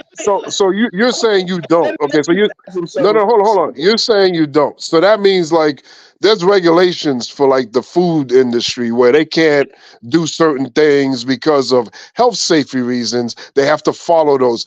In your world with no deregulation and no regulation, that we won't even get to that point. We can't even. We have to hope and pray that the big business corporations that do the food industry are going to be on the up and up and do the right thing and not look for a shortcut because it's cost saving. And this is the problem with this idea. You can't have a company that's money driven running the rules and changing the game in their favor every time. You have to have some sort of rules set to allow proper handling of whatever it is they're handling, whether it be chemicals, food, anything, drugs. You have to have something so that there's an understanding that you don't go over this line. Hey, let But me. I'm crazy. But I'm crazy. It is something. It's don't eat it or don't take it. There you go. I mean, that's that extremist. That's an extreme way to look at things. So at that point, we shouldn't have It ain't supermarkets. extreme for me. We I ain't should be tripping on it. we shouldn't have a fridge with anything. We should just be going out hunting all the time, and we should just abandon the way things are structured. No supermarkets, no nothing. We go ahead and we light a rat on fire for for food. I mean, this is how we're Good Lord. the extreme. You don't use Venkat, I'll take one for the team. I'll eat it first. If I croak and die, then you know not to eat it. Hey, can I? MD eat rabbit, so I wouldn't put. Hey, MD, let me ask you a question. How many hours can you drive a day? I can drive 11 hours. I can work total of 14. But because of regulations, they prevent you from driving X amount of hours. Correct? Yes. What would happen if those regulations weren't in place? I it ain't got nothing to do with me. When I get tired, I go to sleep. To do with your It'll be wrecks and flip overs all over the place. Again, and guess what I'm gonna do? Keep on riding. It ain't me. MD. So you'd have oil spills. You have product that you carrying all over the highway, which would cause people to have to come out and clean them, and it will require man hours. So hence the fact that we have regulations to prevent this type of stuff from happening. Come on, man. It ain't that. Come on. I think But I don't agree with said regulations, sir. I don't. This exposed that free market crap where you feel you could just do anything freely without any consequence. It doesn't make sense There's got to be checks and balances. And this is a simple concept that Republicans have failed to see or don't want to see. And you're saying, Venkat, that the Yes, people are sir. too stupid enough to have said checks and balances organically. That's what you're saying. I am directly saying that. Yes, sir. Yes, Okay, that's sign me cool. up. Sign me up. That's cool. You can have that point. I won't take that away from you. But know what? all I'm saying is, I could lay out something that he would have to agree with, but he would still fight against it just to be an individualist. But I'm not even gonna say anything, so we can move on to the next topic. no, I welcome. I welcome the challenge. Sir. Go ahead. Shoot. All right, so check it out. So a company is making food, right? Mm-hmm. They are so good at making food that they have the highest market share, almost 90% market share in the world, right? MD, you still with me? I'm listening. Go ahead. Okay. A scientist that works for them is trying to develop a juice that, when mixed with water, can make such a profound effect on the taste buds that they think they can get 100% of the market share. Okay? They decide they're working on it. It turns out it's poisonous. But this guy's like, man, I can figure it out. He thinks he's figured it out, and instead of going to his bosses, he just he drives around the world and drops it into every drinking water that there is. Turns out he didn't fix it. Now the world and the environment is dead because this rogue man had no checks and balances. Do you think that's okay? Because I wouldn't think anything because I'd be dead. Exactly my point. So you can keep individualisticness going, but we need someone to be alive for you to rail against. And if there's no regulation, there's always the chance that someone who's good at hiding their bullshit can kill us all. Exactly. Again, that's an extreme. Yes, and so is what you're doing. So scenario, is what you're doing. So, Mr. scenario, Everybody else can die on the road, but I'ma still drive. That's extreme. I'ma still be You riding. can't drive if there's trucks on the road. I know, right? Again, using your same scenario, if that killed, I don't let's say 1,000 people, guess what? That company would then be defunct. Sir, because how the can it lawsuit kill would be 1,000 people if he put it in all the drinks? I He put it said in all the using that drinks. same scenario. Yeah, my scenario. He put it in all the drinks. Everybody's dying. Well, everybody dead then. That's free market capitalism. Everybody dead. I'm okay with dying, but I don't want my daughter to die yet. So no, thank you. I got you. I appreciate it. Thank you, sir. You see what I'm way better at the doomsday stuff than you are. You see what happened when you let Mike sit there for 5 minutes idle? He come up with different type of damn scenarios. But am I wrong? No. Okay. MD just going to constantly deflect it. You got to answer for everything. He ain't have an answer for this one. I did His have answer an was answer. I'm gonna die. We would capitalistically be dead. That's my answer. Hey, MD, that Republican argument could never win. Nope. That's one of many things. I died being free is what happened. And I respect that. Yeah, I respect that. That's not gonna ride with me, bro. Sometimes man should dead. That's what I figure. Yeah. All right, so let's go to number 18 here. It is regrettable that many personal fortunes are made by people who simply manipulate money and contribute nothing to their society. Strongly disagree, agree, strongly agree. Nobody has anything to say on this. Waiting on me again. No, they waiting on me. Oh, is that what it is? No, Come on, because if I really? start talking, y'all say I talk too much. All right, let's go to Trevor. Let's go to Trevor. We haven't gone to Trevor first yet. It is regrettable that many personal fortunes are made by. I would agree with that. It is regrettable. I don't know the percentage, but it is regrettable when you see all these uber millionaires and billionaires, which I'm not that are not talented. that Yeah, have no no. see, but then you add that. That's not see, and that's where me and you differ. I don't, I No, no, don't, I don't no, care about how I don't care about no, stuff like that. no, no, You think no, everybody's not afforded the same no. luxuries. My whole They thing don't have. is, They don't have no skills. They don't have no talent. They yeah, but steal I people's mean, ideas like Venkat want a Elon pocket Musk. watch is what it is. They Pocket damn watch. right. Damn right. hey, but they could tell you should have been born in a better family and had the same luxuries and benefits as them, or you should have worked harder. I mean, so for everything you could say bad about them, they could say the same thing. I Right. mean, Nope. Nope. then we just be Nope. going back and forth. Nope. Wouldn't be going back and forth. Yeah, All right. Venkat is comfortable with telling people how they should spend their money, and I'm just not going to do that. That's not I me. don't know how what I'm saying is what you're saying. I don't know how that is. I always say that it ain't their money. I always say that the money is allocated incorrectly. All That's right. even I worse. okay. Okay. So you're Certain telling me industry somebody's generational wealth is not their money? is That's not their what you're money. telling me. It's not okay. Oh, So you just said the word generational wealth, right? So some families have been able to use slaves back then and blah blah blah, right? And now we look at it agree with as that aspect. oh, okay. And that's just one aspect of many, right? But I'm just saying that the money isn't allocated correctly, even from just from the standpoint of that's the employer and that's the employee. And depending on the industry. So if I'm an actor or some high commodity industry, I'm going to have some sort of representative that's going to negotiate and get my thing up. With a regular base paying job, whether it be a restaurant person or retail person, the lower end of the spectrum, you don't negotiate your pay at all.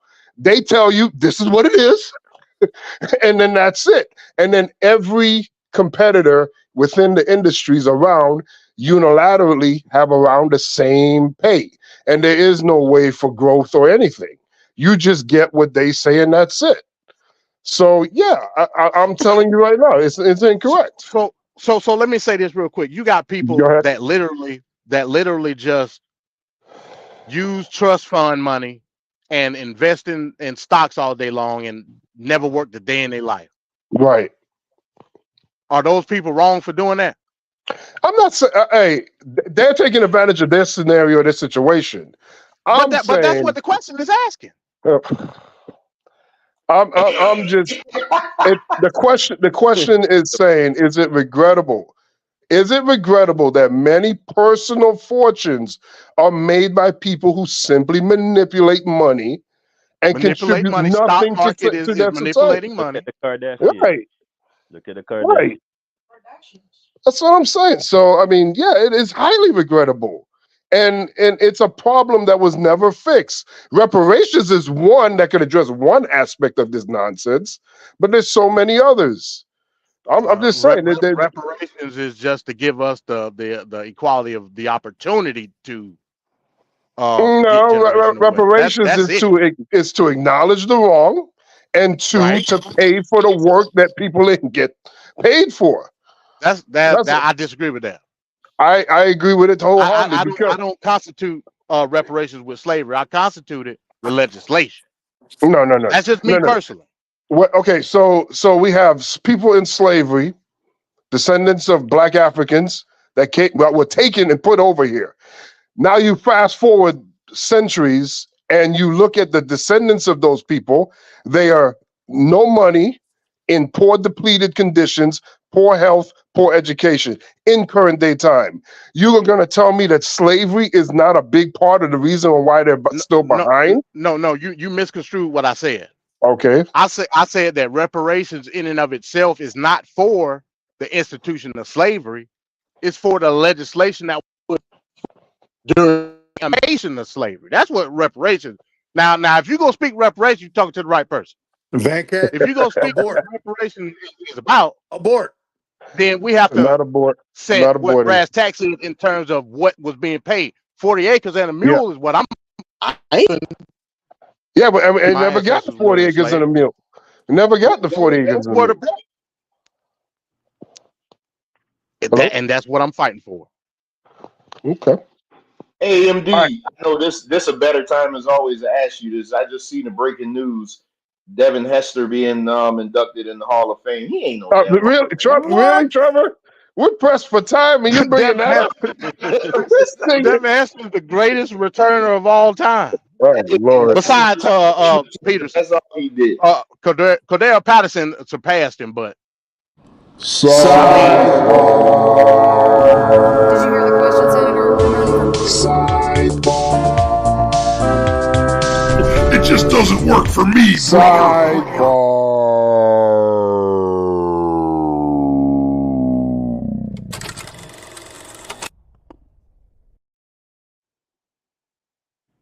Twitter and I just saw it, man. So I had to ask him deep. Yeah, my bad. All right, we're back. All right, so what are basic answers for this? Strongly agree, disagree, agree, strongly agree. What do we say, Ricardo? I oh, okay.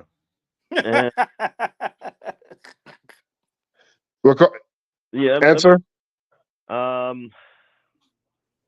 Man,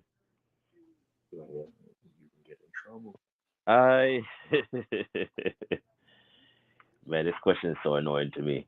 Don't worry about it, twin. Man, spit it out, man. I talked about killing Down syndrome people, so don't worry about it. Oh my God. Ugh. Lord. My bad. Yeah, I don't really. For this question, I don't even really whatchamacallit for this question though. But man, let the capitalism out your heart, man, and just say what you want to say. MD is so evil. from like earlier in the episode. Man, we're gonna have to break out the clock on Ricardo ass. Like, You what you feel me? doing? Y'all got my dogs. He's terrified. Damn, this ain't Jeopardy, man. Come on. Yeah, just skip me. Just skip me on this question. Okay. All right. So let's go. Let's go to just real quick. If it's strongly agree, disagree, strongly agree, whatever. Mike, what would you say for this question? I don't like rich people, period. So you know how I feel. It is what it is. All right. So that's a strongly disagree. I mean, I strongly agree. Yeah. Strongly agree. Trevor, you said strongly agree, right? Yeah, I strongly agree. And MD says strongly disagree. I say strongly agree. No, I say strongly. I just disagree. I ain't gonna say strongly. Oh, you say disagree. Okay. Yeah, I strongly agree. And Ricardo is to be determined. No, strongly agree. Okay. All right. So I'm just gonna do one more question. It should be a straightforward question here. The rich are too highly taxed. Oh, do another one, Venkat. Do a different one, man. Yeah. I mean, I'm just something easy so we can just say it and then go on. All right. So you want me to show? Huh? I said, you trying to shorten up a show? Do something different, man. This way too easy. Well, is it though? Because it seems like sometimes the easy seemingly questions end up being tough. Because I would say the rich is not too highly taxed, but I don't know about you. Venkat wants to argue with MD. Let them get their argue on. Well, he's not getting an argument from me because I disagree. See, he ain't even give you your joy. He ain't even give you your joy, Venkat. Look at that. We have tax brackets in this country, and they need to be enforced. And you don't need tax break. The taxes are there the tax. you go. There you go. He put the hammer down on that one. All right, so I'll do one more question. Just pick a random. He ain't get what he wanted. See, I don't know. I'm just gonna pick anything here. All right, governments should penalize businesses that mislead the public. Ooh, that's what I said earlier. So yes, I strongly agree with it. You better. They should be penalized, not regulated, but penalized. Okay. Anybody else? Hell yeah. All right, so are we all agreeing? Well, Trevor's kind of quiet, so that lets me feel like I strongly agree with that. That was easier than the first question. Okay. All right, so we'll leave it at that. We did about 20 questions. I think in total it's about 40 or more questions overall. Wait a So that's minute, not. wasn't there an abortion question on there? There is an abortion question. Hold We're on. trying to protect you from yourself, Trevor. It was. Yeah. No, never mind. We'll say that for next time. Hell, it's too late now. That man wants the drama, boy. Don't be like me. Is it Oh, important? man. Is it There you important go. that That's a my good one. child's school instills religious values? Hell no. Disagree. Is that Okay, you important? ain't get yeah. I disagree. I You strongly disagree? disagree, especially since they didn't say which religion. Exactly. Mothers may have a career, but their first duty is homemakers. Ooh. I ain't saying nothing. Where's Wayne? Put that TV Ooh. Where's Wayne? Why are you talking about Wayne? Ooh. You know what? Let me. Nah, I don't even want none I of this. plead I'm the good. fifth. I No, ain't saying I'm nothing. good. don't do it. Well, Nah, Trevor, you know what? really? You plead the Nah. fifth on that? We just gonna have to make a part 2 at some point in time, man. We're gonna have Oh to. my God! Yeah. Do it. Nah, I We're don't gonna want have none to. of We'll that. be here for another 30 minutes. Yeah, I don't feel What like is good? Nene. I feel like What's Nene will good hear for my the? answer and then text all the baddies in the world, and I'll never get another girlfriend. What's good Nah. for the most successful corporations is always ultimately good for all of us. Hell no. Hell no. Strongly disagree. Disagree. Nah, hell no. They I gonna don't put All people evil have stuff in their the drinking rights, but water. all people have their rights, but it's better for all of us that different sorts of people should keep to their own kind. you know what Twitter's gonna say. What are you gonna say, Twin? So I think integration was a bad thing. So I agree with this. Wow. I do not agree with this. I think with people coming together, you get a lot of different ideas and different innovations, ideas, concepts are made with that integration. Whether it be good or bad. Well, yeah, right, rightfully so, rightfully so. But you just described capitalism, though, Venkat. So yes, I strongly disagree. MD always twisting everything. MD, Okay. you fell for a Well, you trap did. card. You did. Oh, gosh. You know what? Different people come together. They compete, and therefore it sparks innovation. It sparks creation, and capitalism Okay. is born. Here, this is the abortion question. So this is the one we're No. going to leave I didn't off even on. answer the question. Oh, okay. Go ahead. Damn. Go ahead. I agree with Trevor. You're what? I agree with Trevor. I I think think the worst thing that uh, happened to black people was integrating. I think, Absolutely. and I personally wholeheartedly, this ain't no joke, I wholeheartedly believe this. If every race got to take their own country and make their own nations, you will see how all the other nations will be begging to get passports to come to black land. I Facts. promise you. so so Every you're nation will saying want. We you're have saying there so would much be a stuff. you're saying that there would be an actual Wakanda then, where it has high technology and different science and whatnot I don't know that if would it'll have be been there. Wakanda because some of these Negroes some of these Negroes ain't putting nothing in their lip, but it'll be close, bro. I know that white people are gonna get the militaristic evil down packed. But I know there's enough of us in the blacks that will have militaristic defense down packed. But we also gonna take over every musical chart, every entertainment. We gonna have the flyest spot. We gonna have Yeezys for sale for $4. Like it's gonna be the littest place in the world. It's gonna be dope. And then and we're gonna have militaristic people like MD who gonna put out the people who making it bad for everybody. They're like, hey, bro, you infringe on somebody's rights. Get your ass out of Wakanda. And he gonna have to get out. You ain't gonna have me because I ain't going. You coming? We're gonna drug you and we're gonna drag you. Black people historically are the most tribalistic people on this earth. I ain't going nowhere where it's a whole bunch of black folk. Period. You know what?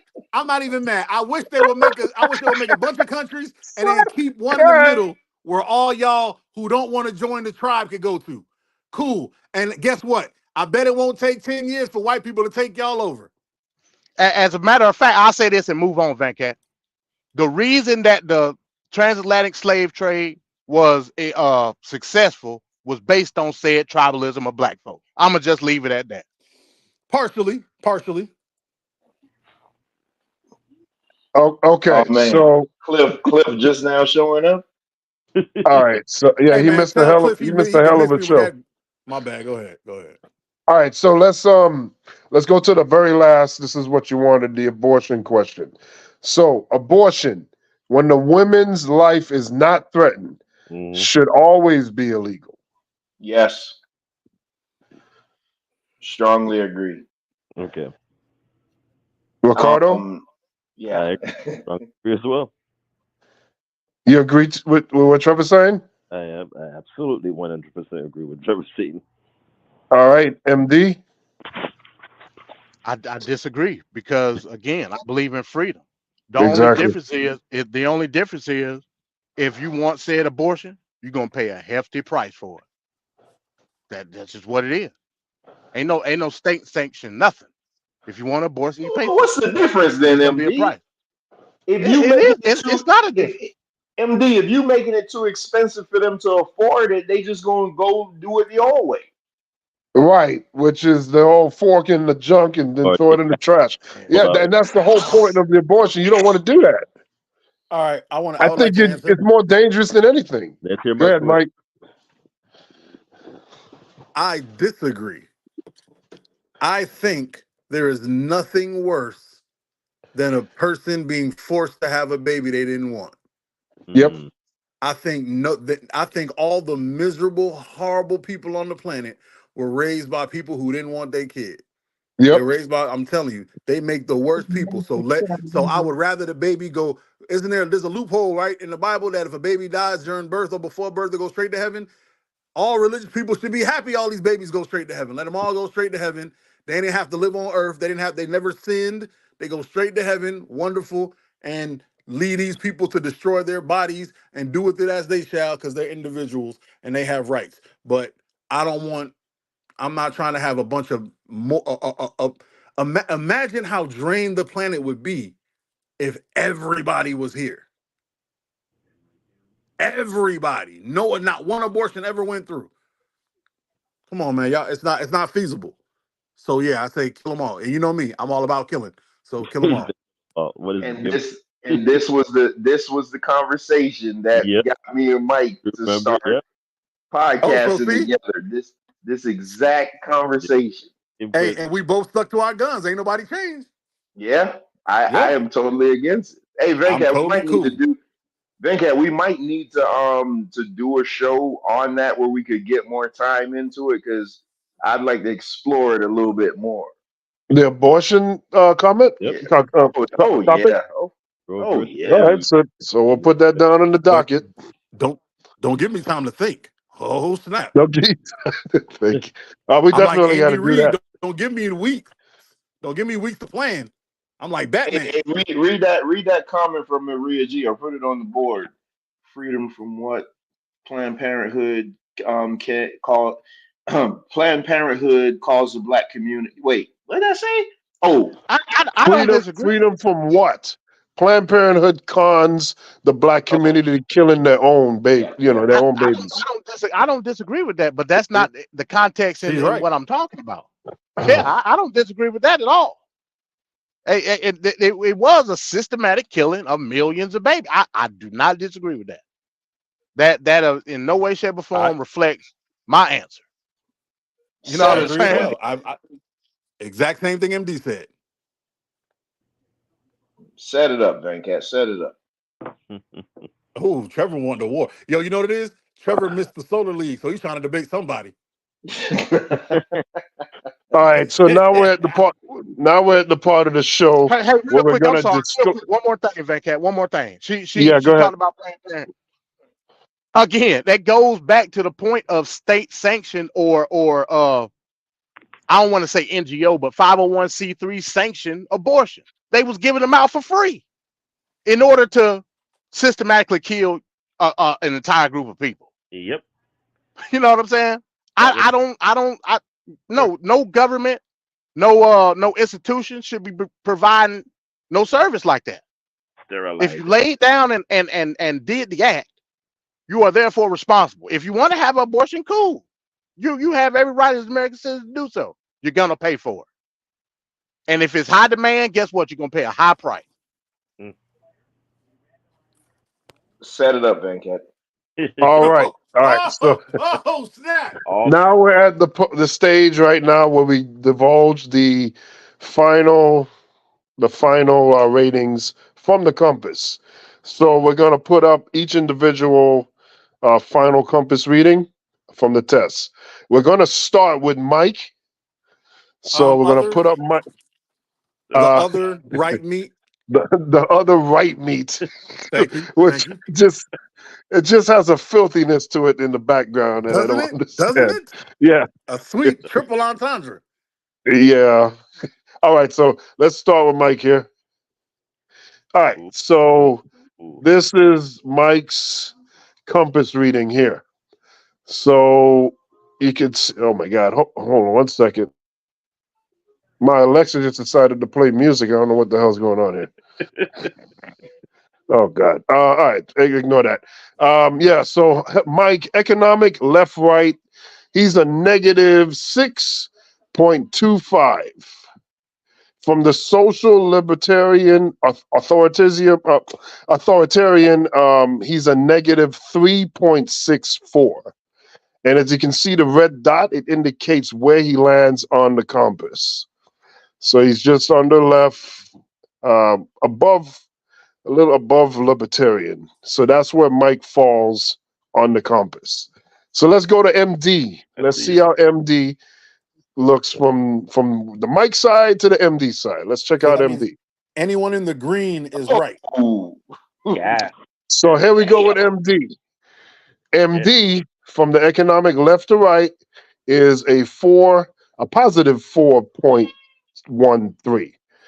The social libertarian / authoritarian, he is a negative 3.95. So as we can see on that graph with the red dot, we see he's more in that purple area, leaning more towards the right. He's like my twin cousin. But he's the polar opposite of Mike. No, he's not. No, he's not. Yes, he is. The polar opposite would be in the blue. Yeah, you would be in the blue. Yeah. We're the polar We're opposite very economically. similar. We're just economically Right. That's what I mean. That's what I mean. Yeah. He Okay. agrees with me. He wants freedom like me. Okay, so let's go to Ricardo. Let's go to Ricardo here. Here's Ricardo. Economic left to right, negative 5.5. Disgusting. Social libertarian authoritarian, negative 0.21. How the hell you even do that? So he's straddling that line. He's straddling that line, more leaning towards more left, but right on that line of everything, which I think is pretty accurate from what he's been saying and his point of views. He's very leveled and common, you could say common sense. Hey, Maria G says so Canadian. Hey, Maria G crazy as hell to us, so Canadian. How you trying to jump a fence and only get one leg over? Oh man. Okay. All right. So let's go next to Trevor. And Trevor is almost identical. Disgusting. Almost identical to Ricardo. Trevor is the economic left right is a negative 4.75. His social libertarian / authoritarian is a negative 0.51. Get out of my see here. You can see here on the map, Trevor is straddling that line, left on the green side, but right there on that line. If you flash back to Ricardo, flash back to Trevor, they Towing the line between freedom and fascism. They are pretty much the same person. They are pretty much the same person. They Siamese twins. Apparently, I got the wrong one. God. That is remarkable, to be honest. That is disgusting. Kick him up to red. Get him out my color. All right, and now my rating on the compass, and there I go. Of Yeah. right course. there. That is fascinating to That me. makes all the sense in the world. The, now, as you can see, I'm economic left to right, negative 5.88. Social libertarian authoritarian, negative 7.23. As you can see, I the red refuse dot. to believe that you're more freer than me, Venkat. I refuse to believe it. Well, I mean, it's not lying, sir. I'm more of a freer thinker than MD. So this has been an interesting experiment and test. I think a lot of it is pretty spot on, I would think. MD, don't fall for the bait. He's trying to bait you. Hey, I'm Yeah, just saying. I mean, it got MD. It got pretty much all of us. I would say, I would say it's pretty good. Not them two fence jumpers. Look at them stuck at the hip. That's crazy. That's Like, insane. and we took like nobody knew what each other Nobody was what doing Nah. because we did them at separate times. Yeah, it was all independently done. It wasn't like, you could copy off each other's tests. That's crazy pants. This Yeah. just one for us. Hey. All right. So that was the political compass, which really brought some interesting conversation. We were able to get our viewpoints on an array of topics. And all in all, I think the compass was pretty awesome. What does everyone else think about this? I think Trevor trying to steal my twin. Hey, it was a great exercise, man. I'm glad that we did it. Yeah. I echo that. Good job, MD. Bring more stuff. I'll do my best. Hey, MD, did you give this to Black Son? Hey, I'm glad you said that. They did Actually, have a narcissistic trait. That's how this whole thing sparked. He didn't do it. If that's what you're asking. Yeah, I'd be curious to see what his says. It says narcissistic. Hey, trust me, he would be, if I had to guess, he would be up in the red, in authoritarian quadrant. He would probably be. He would actually probably be up in the upper right hand corner. Yeah. Yeah, he'd probably be blue. You're right. I'm just going off what his ex said. I don't even know him like that. I've only talked to him like 3 times. All right, so we're gonna go into the lame duck in just a moment, but I just want to show a quick video going into the lame duck. So let me get that video queued up, and then we'll get our thoughts on that momentarily. If I could, I just lost my video. Goodness gracious! Hey, real quick, if anybody want to take the test, I did put the link in the chat. Yeah. In the just go all the way back up. That's very gracious of you. All right, so we'll be back right on the other end. Of the Biden administration are not the only ones touting these new public work projects made possible by the $1.2 trillion infrastructure law passed late last year. In fact, lots of Republican lawmakers are taking credit for jump-starting these public work projects in their districts and states, even though many of them voted against the infrastructure bill that is providing the very funding for these projects. This past weekend, Iowa Democrat Liz Mathis, who's trying to unseat Republican Congresswoman Ashley Hinson, called Hinson out for trying to take credit for the infrastructure bill, even though she voted no. She voted no. Now remember that. But also took credit about 2 weeks later for a project that was funded by infrastructure money. That is not the Iowa way. Republican Congresswoman Hinson had posted this statement where she told constituents that she, quote, helped lead a bipartisan group to, quote, prioritize the funding, adding, quote, I'll always fight to ensure Iowans' taxpayer dollars are reinvested at home in Iowa, unquote. I guess, of course, except when she's voting against those investments. But Hinson is hardly the only Republican trying to claim success for something they voted against. At least 14 congressional Republicans tried to have their cake and vote against it, too. Congressman Tony Gonzalez from Texas is on the list after voting against the infrastructure bill in November, calling it something that will only make matters worse and hold our country back. Months later, Gonzalez posted a big announcement on his website touting that he secured $75 million for a creek restoration project in his congressional district. That money, of course, came from the infrastructure bill that he voted against. Florida Senator Rick Scott did the same thing. He voted against the infrastructure bill. Then he went to tour a new embankment in the Everglades, bragging about, quote, securing an unprecedented $1 billion for Everglades restoration, the largest single amount ever allocated by the federal government, unquote. The federal government that was given the money for the project from the infrastructure bill that Senator Rick Scott voted against. But it's not just infrastructure. We also see Republicans trying to capitalize on. It's also the American Rescue Plan. You might remember that. That's a coronavirus funding package passed by Congress, which, among other things, gave money to small businesses and to restaurants. We found at least 11 Republican members of Congress who voted against that bill and then turned around and bragged about securing funds that they voted against. Some of their tweets that make hay despite having voted nay. Congressman Greg Pence telling his district, help is on the way. Congressman Troy Balderson telling constituents to mark their calendars to apply for the funding that he voted against. President Biden has, more politely than us, also noticed this phenomenon. Even my Republican friends in Congress, not a single one of them voted for the rescue plan. I'm not going to embarrass anyone of them, but I have here a list of how back in their districts they're bragging about the rescue plan.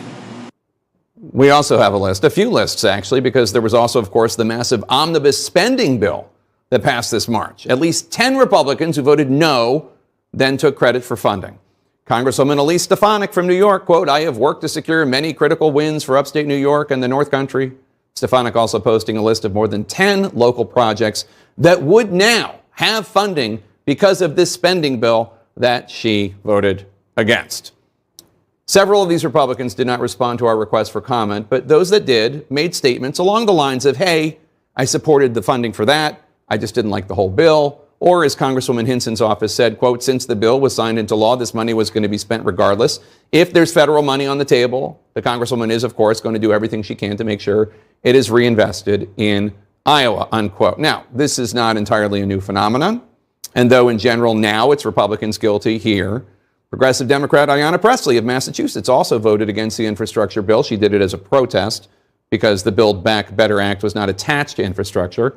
And Congresswoman Pressley later turned around and took credit for funding provided from the bill that she voted against. The larger point, you can't have it both ways. For many in Congress, it's easy to vote no on controversial, massive spending packages and then turn around and hammer those who voted yes as big spenders and irresponsible with your tax dollars. No one likes everything in a big piece of legislation, but you got to vote and then you got to stand by your vote. If you vote no, don't take credit for what's in the bill. That's just dishonest. Keeping the full story from your voters. Don't your constituents deserve the truth? Okay, so that piece right there just pretty much went into the trend of Republicans, mainly Republicans, voting against bills, and then after the bill passes, taking credit for the bills, whether on social media or in public appearances. Well, we show you to show this. Lame duck number 24. We've talked before about how Republicans will vote against the bill and say, I'm against wasteful spending. The bill passes, and then they take credit in their state, in their district, for the things that are funded by that bill. Well, Jim DeFede, I hope I'm pronouncing his name correctly in one of these iterations. He's an investigative reporter for CBS News Miami. He absolutely humiliated Republican Congresswoman Maria Elvira Salazar. Salazar voted against the Chips and Science Act, a great piece of legislation. And then she goes to her district and she presents checks with money that comes from that very bill. Jim DeFede called her out. Total humiliation. She implodes, doesn't know what to say. This is beautiful journalism. Oh my God, there is nothing like busting somebody on live television. It's delicious. It's lovely. It's amazing. In Florida, a Republican congresswoman was thoroughly embarrassed by lying. Maria Elvira Salazar was trying to take credit for infrastructure money coming to her district. Well, Jim DeFeet of CBS Miami station, he was having none of it, and my man took it to her with some basic fundamental facts. This, y'all, is glorious. Last month, you were at FIU and you presented a check for $650,000 to help small businesses at FIU. But you voted against the bill that gave the money that you then signed a check for and handed and had a photo op, the Consolidated Appropriations Act of 2023, right? You voted against that bill. Right now, you have to give me more details, but I do know that every time I have an opportunity to bring money to my constituents, I do so. I just did $400,000. But look, but you voted against the Chips and Science Act, right? Listen, right now I need to ask my staff. But what do we look at the $40 million that I have brought to this community? Aren't you proud of me? Aren't you proud of the $40 million that I brought? Aren't you proud that I wrote the Dignity Act? Let's talk about the Americas Act. Wait a second. Let me 1 second. Tell me. The money that you talk about, the $40 million that you bring back to the district, sometimes that money comes from bills that you voted against. You voted against the CHIPS Act, and yet you praise the fact that the South Florida Climate Resilience Tech Hub is going to be started in Miami. Right? You voted against the infrastructure bill, and you talk about all the money that comes back to the airport. So at the same time that you're taking credit for the money that you bring back to the district, in Washington, you're voting against these projects on party line votes.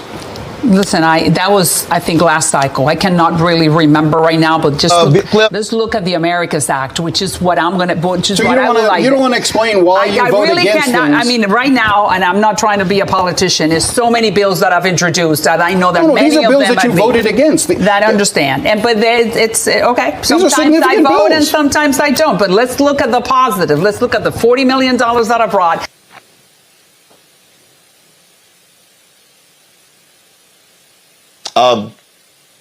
I'm not trying to be a politician.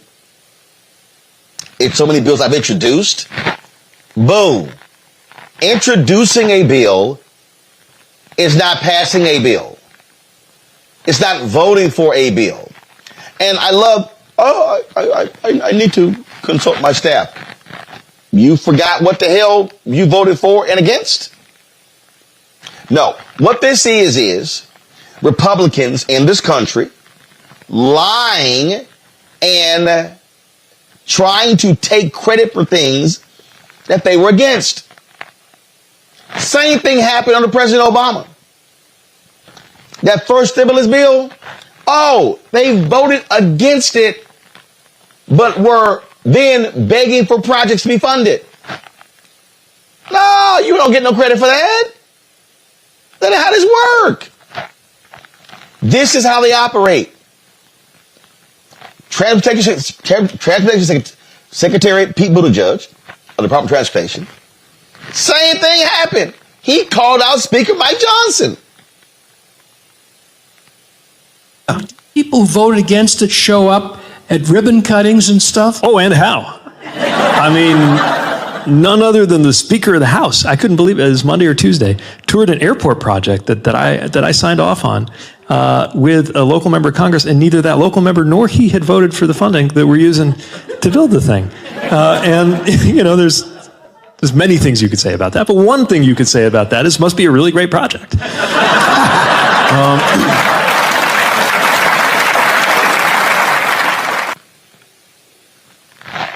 Now, let me remind y'all and pull her picture back up.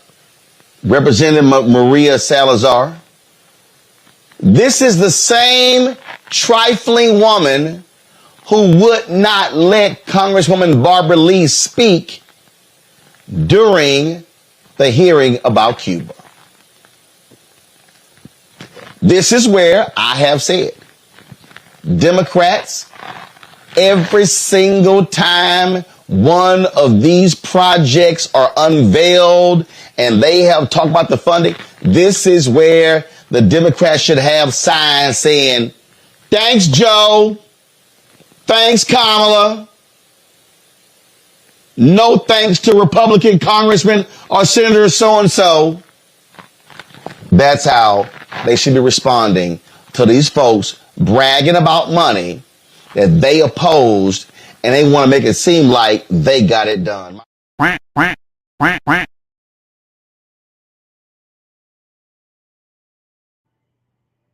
All right. There she goes. Put the spotlight on Maria Elvira Salazar. So this is a crazy thing. We'll start with Ricardo. What's your take on Miss Salazar? Well, definitely the great, candidate for this week's lame duck. For me, I hate when the saying goes, give credit where credit is due. But don't take credit for something that you didn't really participate in. You know what I mean? Like I just it's the same exact mantra that continuously goes on in the Republican Party, where they just do things. They are the first one to be like, oh no, I'm so dead set against, and I'm not gonna do. And then after they're like, oh well, I was the one that no, you didn't do diddly squat. You knew you fought along the way, and this was always my issue with the Republican Party, and it will continuously be my issue with the Republican Party. They will bob, bust, and block and do every damn thing you could think of, and then in the end want to say, oh, but we were part of the movement. You weren't a part of the squat. You didn't even want to be a part of it. But yet, because you wants to be seen like we don't want to be excluded, they're going to tell lies and manipulate and do. But in her case, Maria Elvira Salazar, you, ma'am, deserve your candidacy on Lame Duck Session because that ain't it. All right, MD, what you got? Yeah, man. Shout out to that person that run that show. I knew nothing about him. I actually think I put that clip in the group chat last week. Yeah, you did. I didn't see it for me. I saw it somewhere else, but I later saw you put it in there. Yeah. So I do want to give you credit for that. Yeah, man. Like when I saw it, I was like, wow. But it's a microcosm of what the Republicans in Congress are doing right now. They like it's nothing is what they're doing. They do things on a reactionary basis. They're actually being a deterrent to have any legislative progress for American people. And it's all because of one person at the end of the day. Like I said, the last straw for me with this whole situation was last week. The border. And them stopping having a bipartisan agreement with this money on the border. After that, I was like, yeah, I'm done. and it just goes to show you that these people are not focused on putting policy in place that's going to benefit the American people. They just not. Facts. It's all for show, and it's a power trip at the end of the day. It's who can garner the best position to obtain some sort of favor for who they believe is the preemptive next president of the United States. That's all this is about. And then once stuff actually get done, you have to then give a perception to the American people that you had something to do with it, but you didn't. The same thing is going to happen. Me personally, I believe somehow, some way, I ain't gonna say I believe, I hope somehow, some way, some of these Republicans will come to their senses and pass it through the Senate and eventually the House. I'm hoping. When that happens, trust me, when we start seeing the effects, they'll then again try to garner favor from the American public that they had something to do with it. But it's out in the public now. The light has been shined upon you. And I'm telling you, if they don't fix it, I'm talking to the conservatives now, like you, Ricardo and Trevor. When they can actually like grow a pair. Ricardo and Trevor, conservatives. Yeah, they conservatives, yeah. when these Republican legislators can actually grow a pair of balls and stand up for what's right, then and only then will conservatism in this country have even though fainting, still have a heartbeat. But what's happening right now is appalling, and it's only going to affect the people that it hurts the most, which is us. And I mean, it's a sad day in this country where Democrats are willing to just to get certain appropriations for the things that they want, basically bend the knee, because that's what they did. They bent the knee to a lot of things that Republicans have been trying to get since Trump was in office. There's a bill, and I don't want to sidetrack because I know we're talking about the lame duck. There's a bill. It was called AB 2. That bill that was put in the forefront by Bush, not Bush. I said Bush. Damn, by Trump, was even a more weaker bill than what they have right now. And Trump is now saying, "Oh no, that's a weak bill." What do you mean it's a weak bill? The bill that you put forth was weaker. So again, this woman, Congressman Salazar, she's a microcosm of what's happening in the Republican Party right now. It's in shambles, and these people don't know if they're going left or right. In her case, she don't know if she's going north or south with Cuba in the damn United States. So the Republican Party, it's crazy. Go ahead, Venkat. Well, when the Republican Party comes out, they don't give you the best; they give you Salazar. And you have a Republican Party this November that's going to ask for your vote. And we've already, through the lame duck and other means, we've seen what the Republicans have done in fighting, not doing their work that they should be doing in Congress and in the Senate, which is pass bills. And they're doing salacious scandals. They're being indicted. They're going to jail. But in November, they're going to ask for your vote. And they've gerrymandered the hell out of all kinds of counties across the land. And still, they're going to ask for your vote. That's all I'm saying. Yeah, they sound like Democrats minus the gerrymandering. Facts. All trash. Which is why I say burn it down. I agree with that. Yep. Go ahead, Mike. Most of the things I say. Go ahead, Mike. I said, no, I'm just saying, all of y'all agree with most of the things I say. Y'all just don't like to. It's all right. I feel the love. That's it. That's it. Yeah, bro. She's not Kobe. So I don't know why she got 24. I'm upset with that, first and foremost. She's garbage.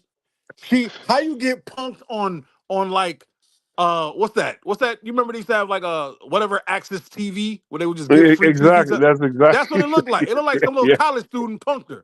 Yeah. Yeah. She looked pathetic.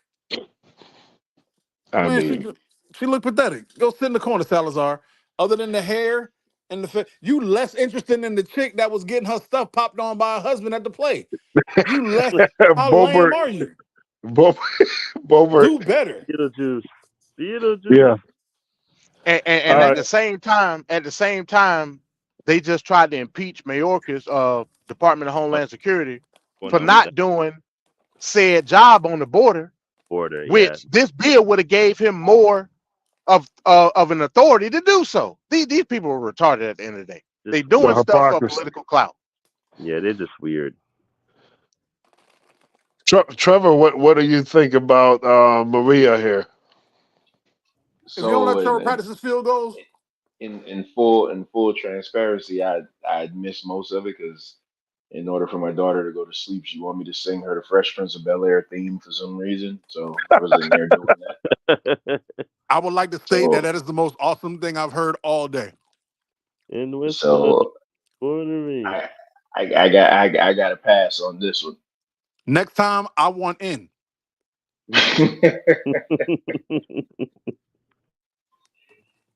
I'm dead serious. Yeah, it's a new thing she started doing, man. Every night. Tell her to tell my daughter to watch Fresh Prince too. But I don't think she ever watched it though. That's the thing. I don't know where the theme came from. Wow. Kids do weird stuff, bro. It is Yeah, Yeah, what yeah, they it these do. kids are weird. Hey, Hey, so Venkat, this Jim the Seed person, do you know of him? Is he a popular guy in the news down there? No, not really at all. First time I'm Oh, hearing okay. about that guy. Yeah. Yeah. So yeah. That's a Miami based show. So I'm not in Miami. did you say Miami Oh, based? Based. Oh It's man, that I that okay. thought that's Luke So was y'all got coming. a different news source in West Palm Beach. everybody does. Oh, I ain't know. Hell, I don't know. You mean you don't know? You know, I Atlanta. mean, hell, damn near the whole state of Georgia get Atlanta news. I don't know. Oh no, no, we got tri-county You don't area. have Everybody getting you it. don't have like local news for different areas of Georgia. Man, I can go all the way down to Macon and still watch Atlanta news. Oh I wow. think it's only two. Well, it's maybe three. It's maybe three local, like local. You got Atlanta, you got Savannah, and like Columbus. Oh, no, we got everywhere has their own, at least one As or a two matter or of fact, three. not West Alabama, East Alabama get Atlanta news. Wow. All right. They Well, cover like a wide area, or a wider area of places. They'll like on Atlanta news, they'll cover stuff happening in East Alabama. that's totally different than here in Florida. All right. Florida's So we're county gonna based. We're county exactly. based in Florida. What's that, Mike? Oh, I said we're county based in Florida. Right. okay. All right. So we're gonna wrap the show up now. So we'll go into everybody's final words. Let's start with Ricardo. All right, great show. Glad to see everybody on the panel again. Twin, I know we took you up from your schoolwork and assignments, but it's always a pleasure having Sir Others. I'm not going to see what else comes after that word that you brought in tonight. Trevor, it's always good to have you on the panel. MD, I'm shocked today by most of your answers tonight, so we do need a second show. Just want to say that I'm sure we're going to touch on it next week, but the former president got hit very hard today with something that MD had predicted. But I'm going to go further and predict that SCOTUS will have the final say, and it's going to be the peoples that he put in place that's going to let him know why the Constitution matter. And with that being said, awesome show, Tape Fist Politics. If you're not in the know with this show, you are out. So get with the program, people. Yeah, looking forward to next week. All right, Ricardo, thank you. Now we'll move over to MD. Yeah, shout out to everybody, man, for coming through. I think this one right here, maybe on my list, it may have topped the best one that we done did. Like this one right here, and the reason I chose to do this is because it shows the broadness of the political spectrum, and you may have certain instances where you may have a certain viewpoint on something political or from a social standing, and when you get to answering them questions, you may have to think about it. You know what I mean? So it's Yep. important to know the different aspects of uh, your political leaning. That way you can garner, I guess you would say, a better dialogue with another person. So yeah, this was important. This was the best show we done did. Point blank, period. And I hope everybody in the chat gets a chance to take the test to see where your um political influence lies. You know what I'm saying? It's a fun little test to take. Oh yeah, it's very interesting and it's fun to take for sure. It's very, very, very interesting to see how it comes out. All right, so we'll go on to Mike. It's your last words on the show for tonight. Sir, you know my name. The other right meat. Thank you, sir. Thank you. The other right meat. First, I'd like to say, um, I hate the fact that Trevor keeps stealing things from me. The latest in his list is my twin. Made him a fence jumper. I don't even understand how that occurred. I am so thrown. I don't even understand what's happening. Twin used to be my homie, used to be my ace, and now you over there jumping fences. Is that the It is new what it is. term for a centrist, fence jumper? Fence jumper, sir, or Okay. attempted fence jumper, because they only get 1 foot over and they get stuck. Oh, Damn carpetbagger. You feel me? That was the old term that the Confederates used for it. Yes, sir. See, Towing the line. MD, you on the other side, but you at least pick the side. My G. You know what I'm saying? I gotta respect it. It was a pretty good show. I'm not even gonna cap. It was better for me because one of my homework assignments didn't open, so I got to like stay on longer. But I had a good time, man. It was wonderful chilling with y'all. I thank you for the guest. I'm not a guest, but thank you for the welcome. Venkat, you doing your thing. Trevor, you're trash, and everybody else, let's go. Oh, and all right. Maria G in the building, and Bones. They was killing it. Before Trevor gives his last words, let's just take one more look.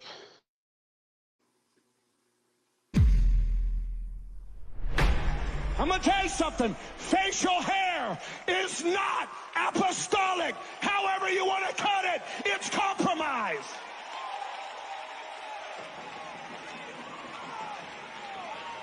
I don't care if your leader says you can wear a beard, honey. Beard's nothing more than pride. You're not going to be dipped in Holy Ghost oil and run around looking like the world.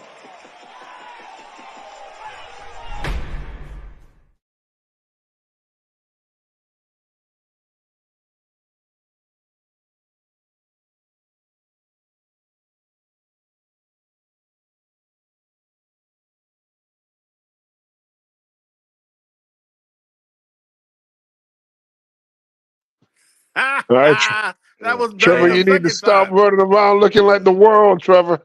Yeah, damn heathen. Hey, make sure that video is on my Straight Talk Sessions feed, Oh so yeah, of course. I could pop it in whenever I want to. But real quick, I thought this. I agree with MD. I think this was the best. I think this was the best one yet. Just because the array of questions and things like that. And you guys know I hate the long shows, but this one was needed and it was really good. And I'm a hip shooter, so I'm smart enough to know that when you're building an empire, you surround yourself with smarter people than you. So it makes no difference what anybody would have to say about me. I'm very, very smart when it comes to that regard. But I love to shoot from the hip. I love to go back and forth with MD. Close your door. I love to go back and forth with MD. That's my thing, especially without the debate league. Yeah, Mike, just whatever. Um, but yeah, man, y'all keep doing your thing, and I am happy to the Straight Talk Society. The past 2 episodes of Tate Fist Politics have basically doubled in viewership. Because again, this is that show that needs to get out. This is a show that needs to. Because again, I'm still waiting for somebody to show me a better political show on YouTube, and they can't do it. And I've seen a couple, and they're just trash. Like nothing's touching this. Nothing's better than what's going on over here. Just period. So that's what I got with that, man. Shout out to the panel. Shout out to the political prophet. Shout out to MD is a political prophet. Shout out to Ricardo. Shout out to the best producer in the business. And shout out to Mike. I'm out of here. Mr. Straight Talk, the man with the greatest beard on YouTube, is out. Don't forget tomorrow night, Wrestling with Reality. Venkat, you never answered my question. Did you watch the NXT show? Oh no, I didn't see it. Okay, so MD, we'll run through that real quick, and then by that time, to my MD, by that time Venkat will be on to go through the meat of the show because it's heavy again this week, so we can knock the pay-per-view out. That shouldn't take too long. But fantastic show, fellas. Shout out to everybody in the chat. I thought this was a great one. Can't wait to listen back to it tomorrow. So peace. All right. So I'd like to say thanks to everyone that participated on the panel. Mike, Ricardo, Trevor, MD. I'd like to say thanks to everyone in the panel. I'm sorry, the the comments, and we'll see everyone next week. One of the shows that I'm working on is a show that I've been thinking about for like the last 2 months, actually, and it's Trump's connection to oh God, that guy that killed himself, Epstein. Oh. So that's a show we got to do, and I'm pushing for it to be next week. I just gotta do a few more things, so it looked like it's gonna be the show. So we're going straight to hell next week. Not the Elmo Straight to, we're going. TFP will be burning next week. Stay tuned as we get ready for another messy situation. So thanks for everyone for watching the show. Cameras are rolling. Those lame ducks. I have so many ducks, to be honest. I had 5 lame ducks for this week. I cut it down to 2. That's how active the duck situation is out here. But well, yeah, it's serious. It's real. So for everyone for everyone associated with the society, have a great night. Thanks for watching, and we'll see you next week.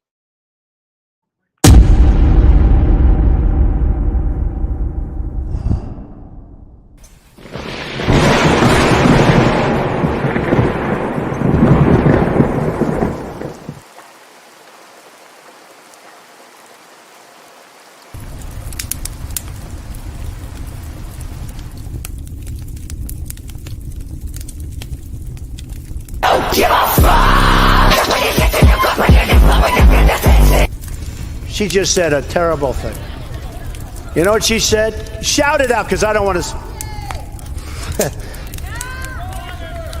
Okay, you're not allowed to say, and I never expect to hear that from you again.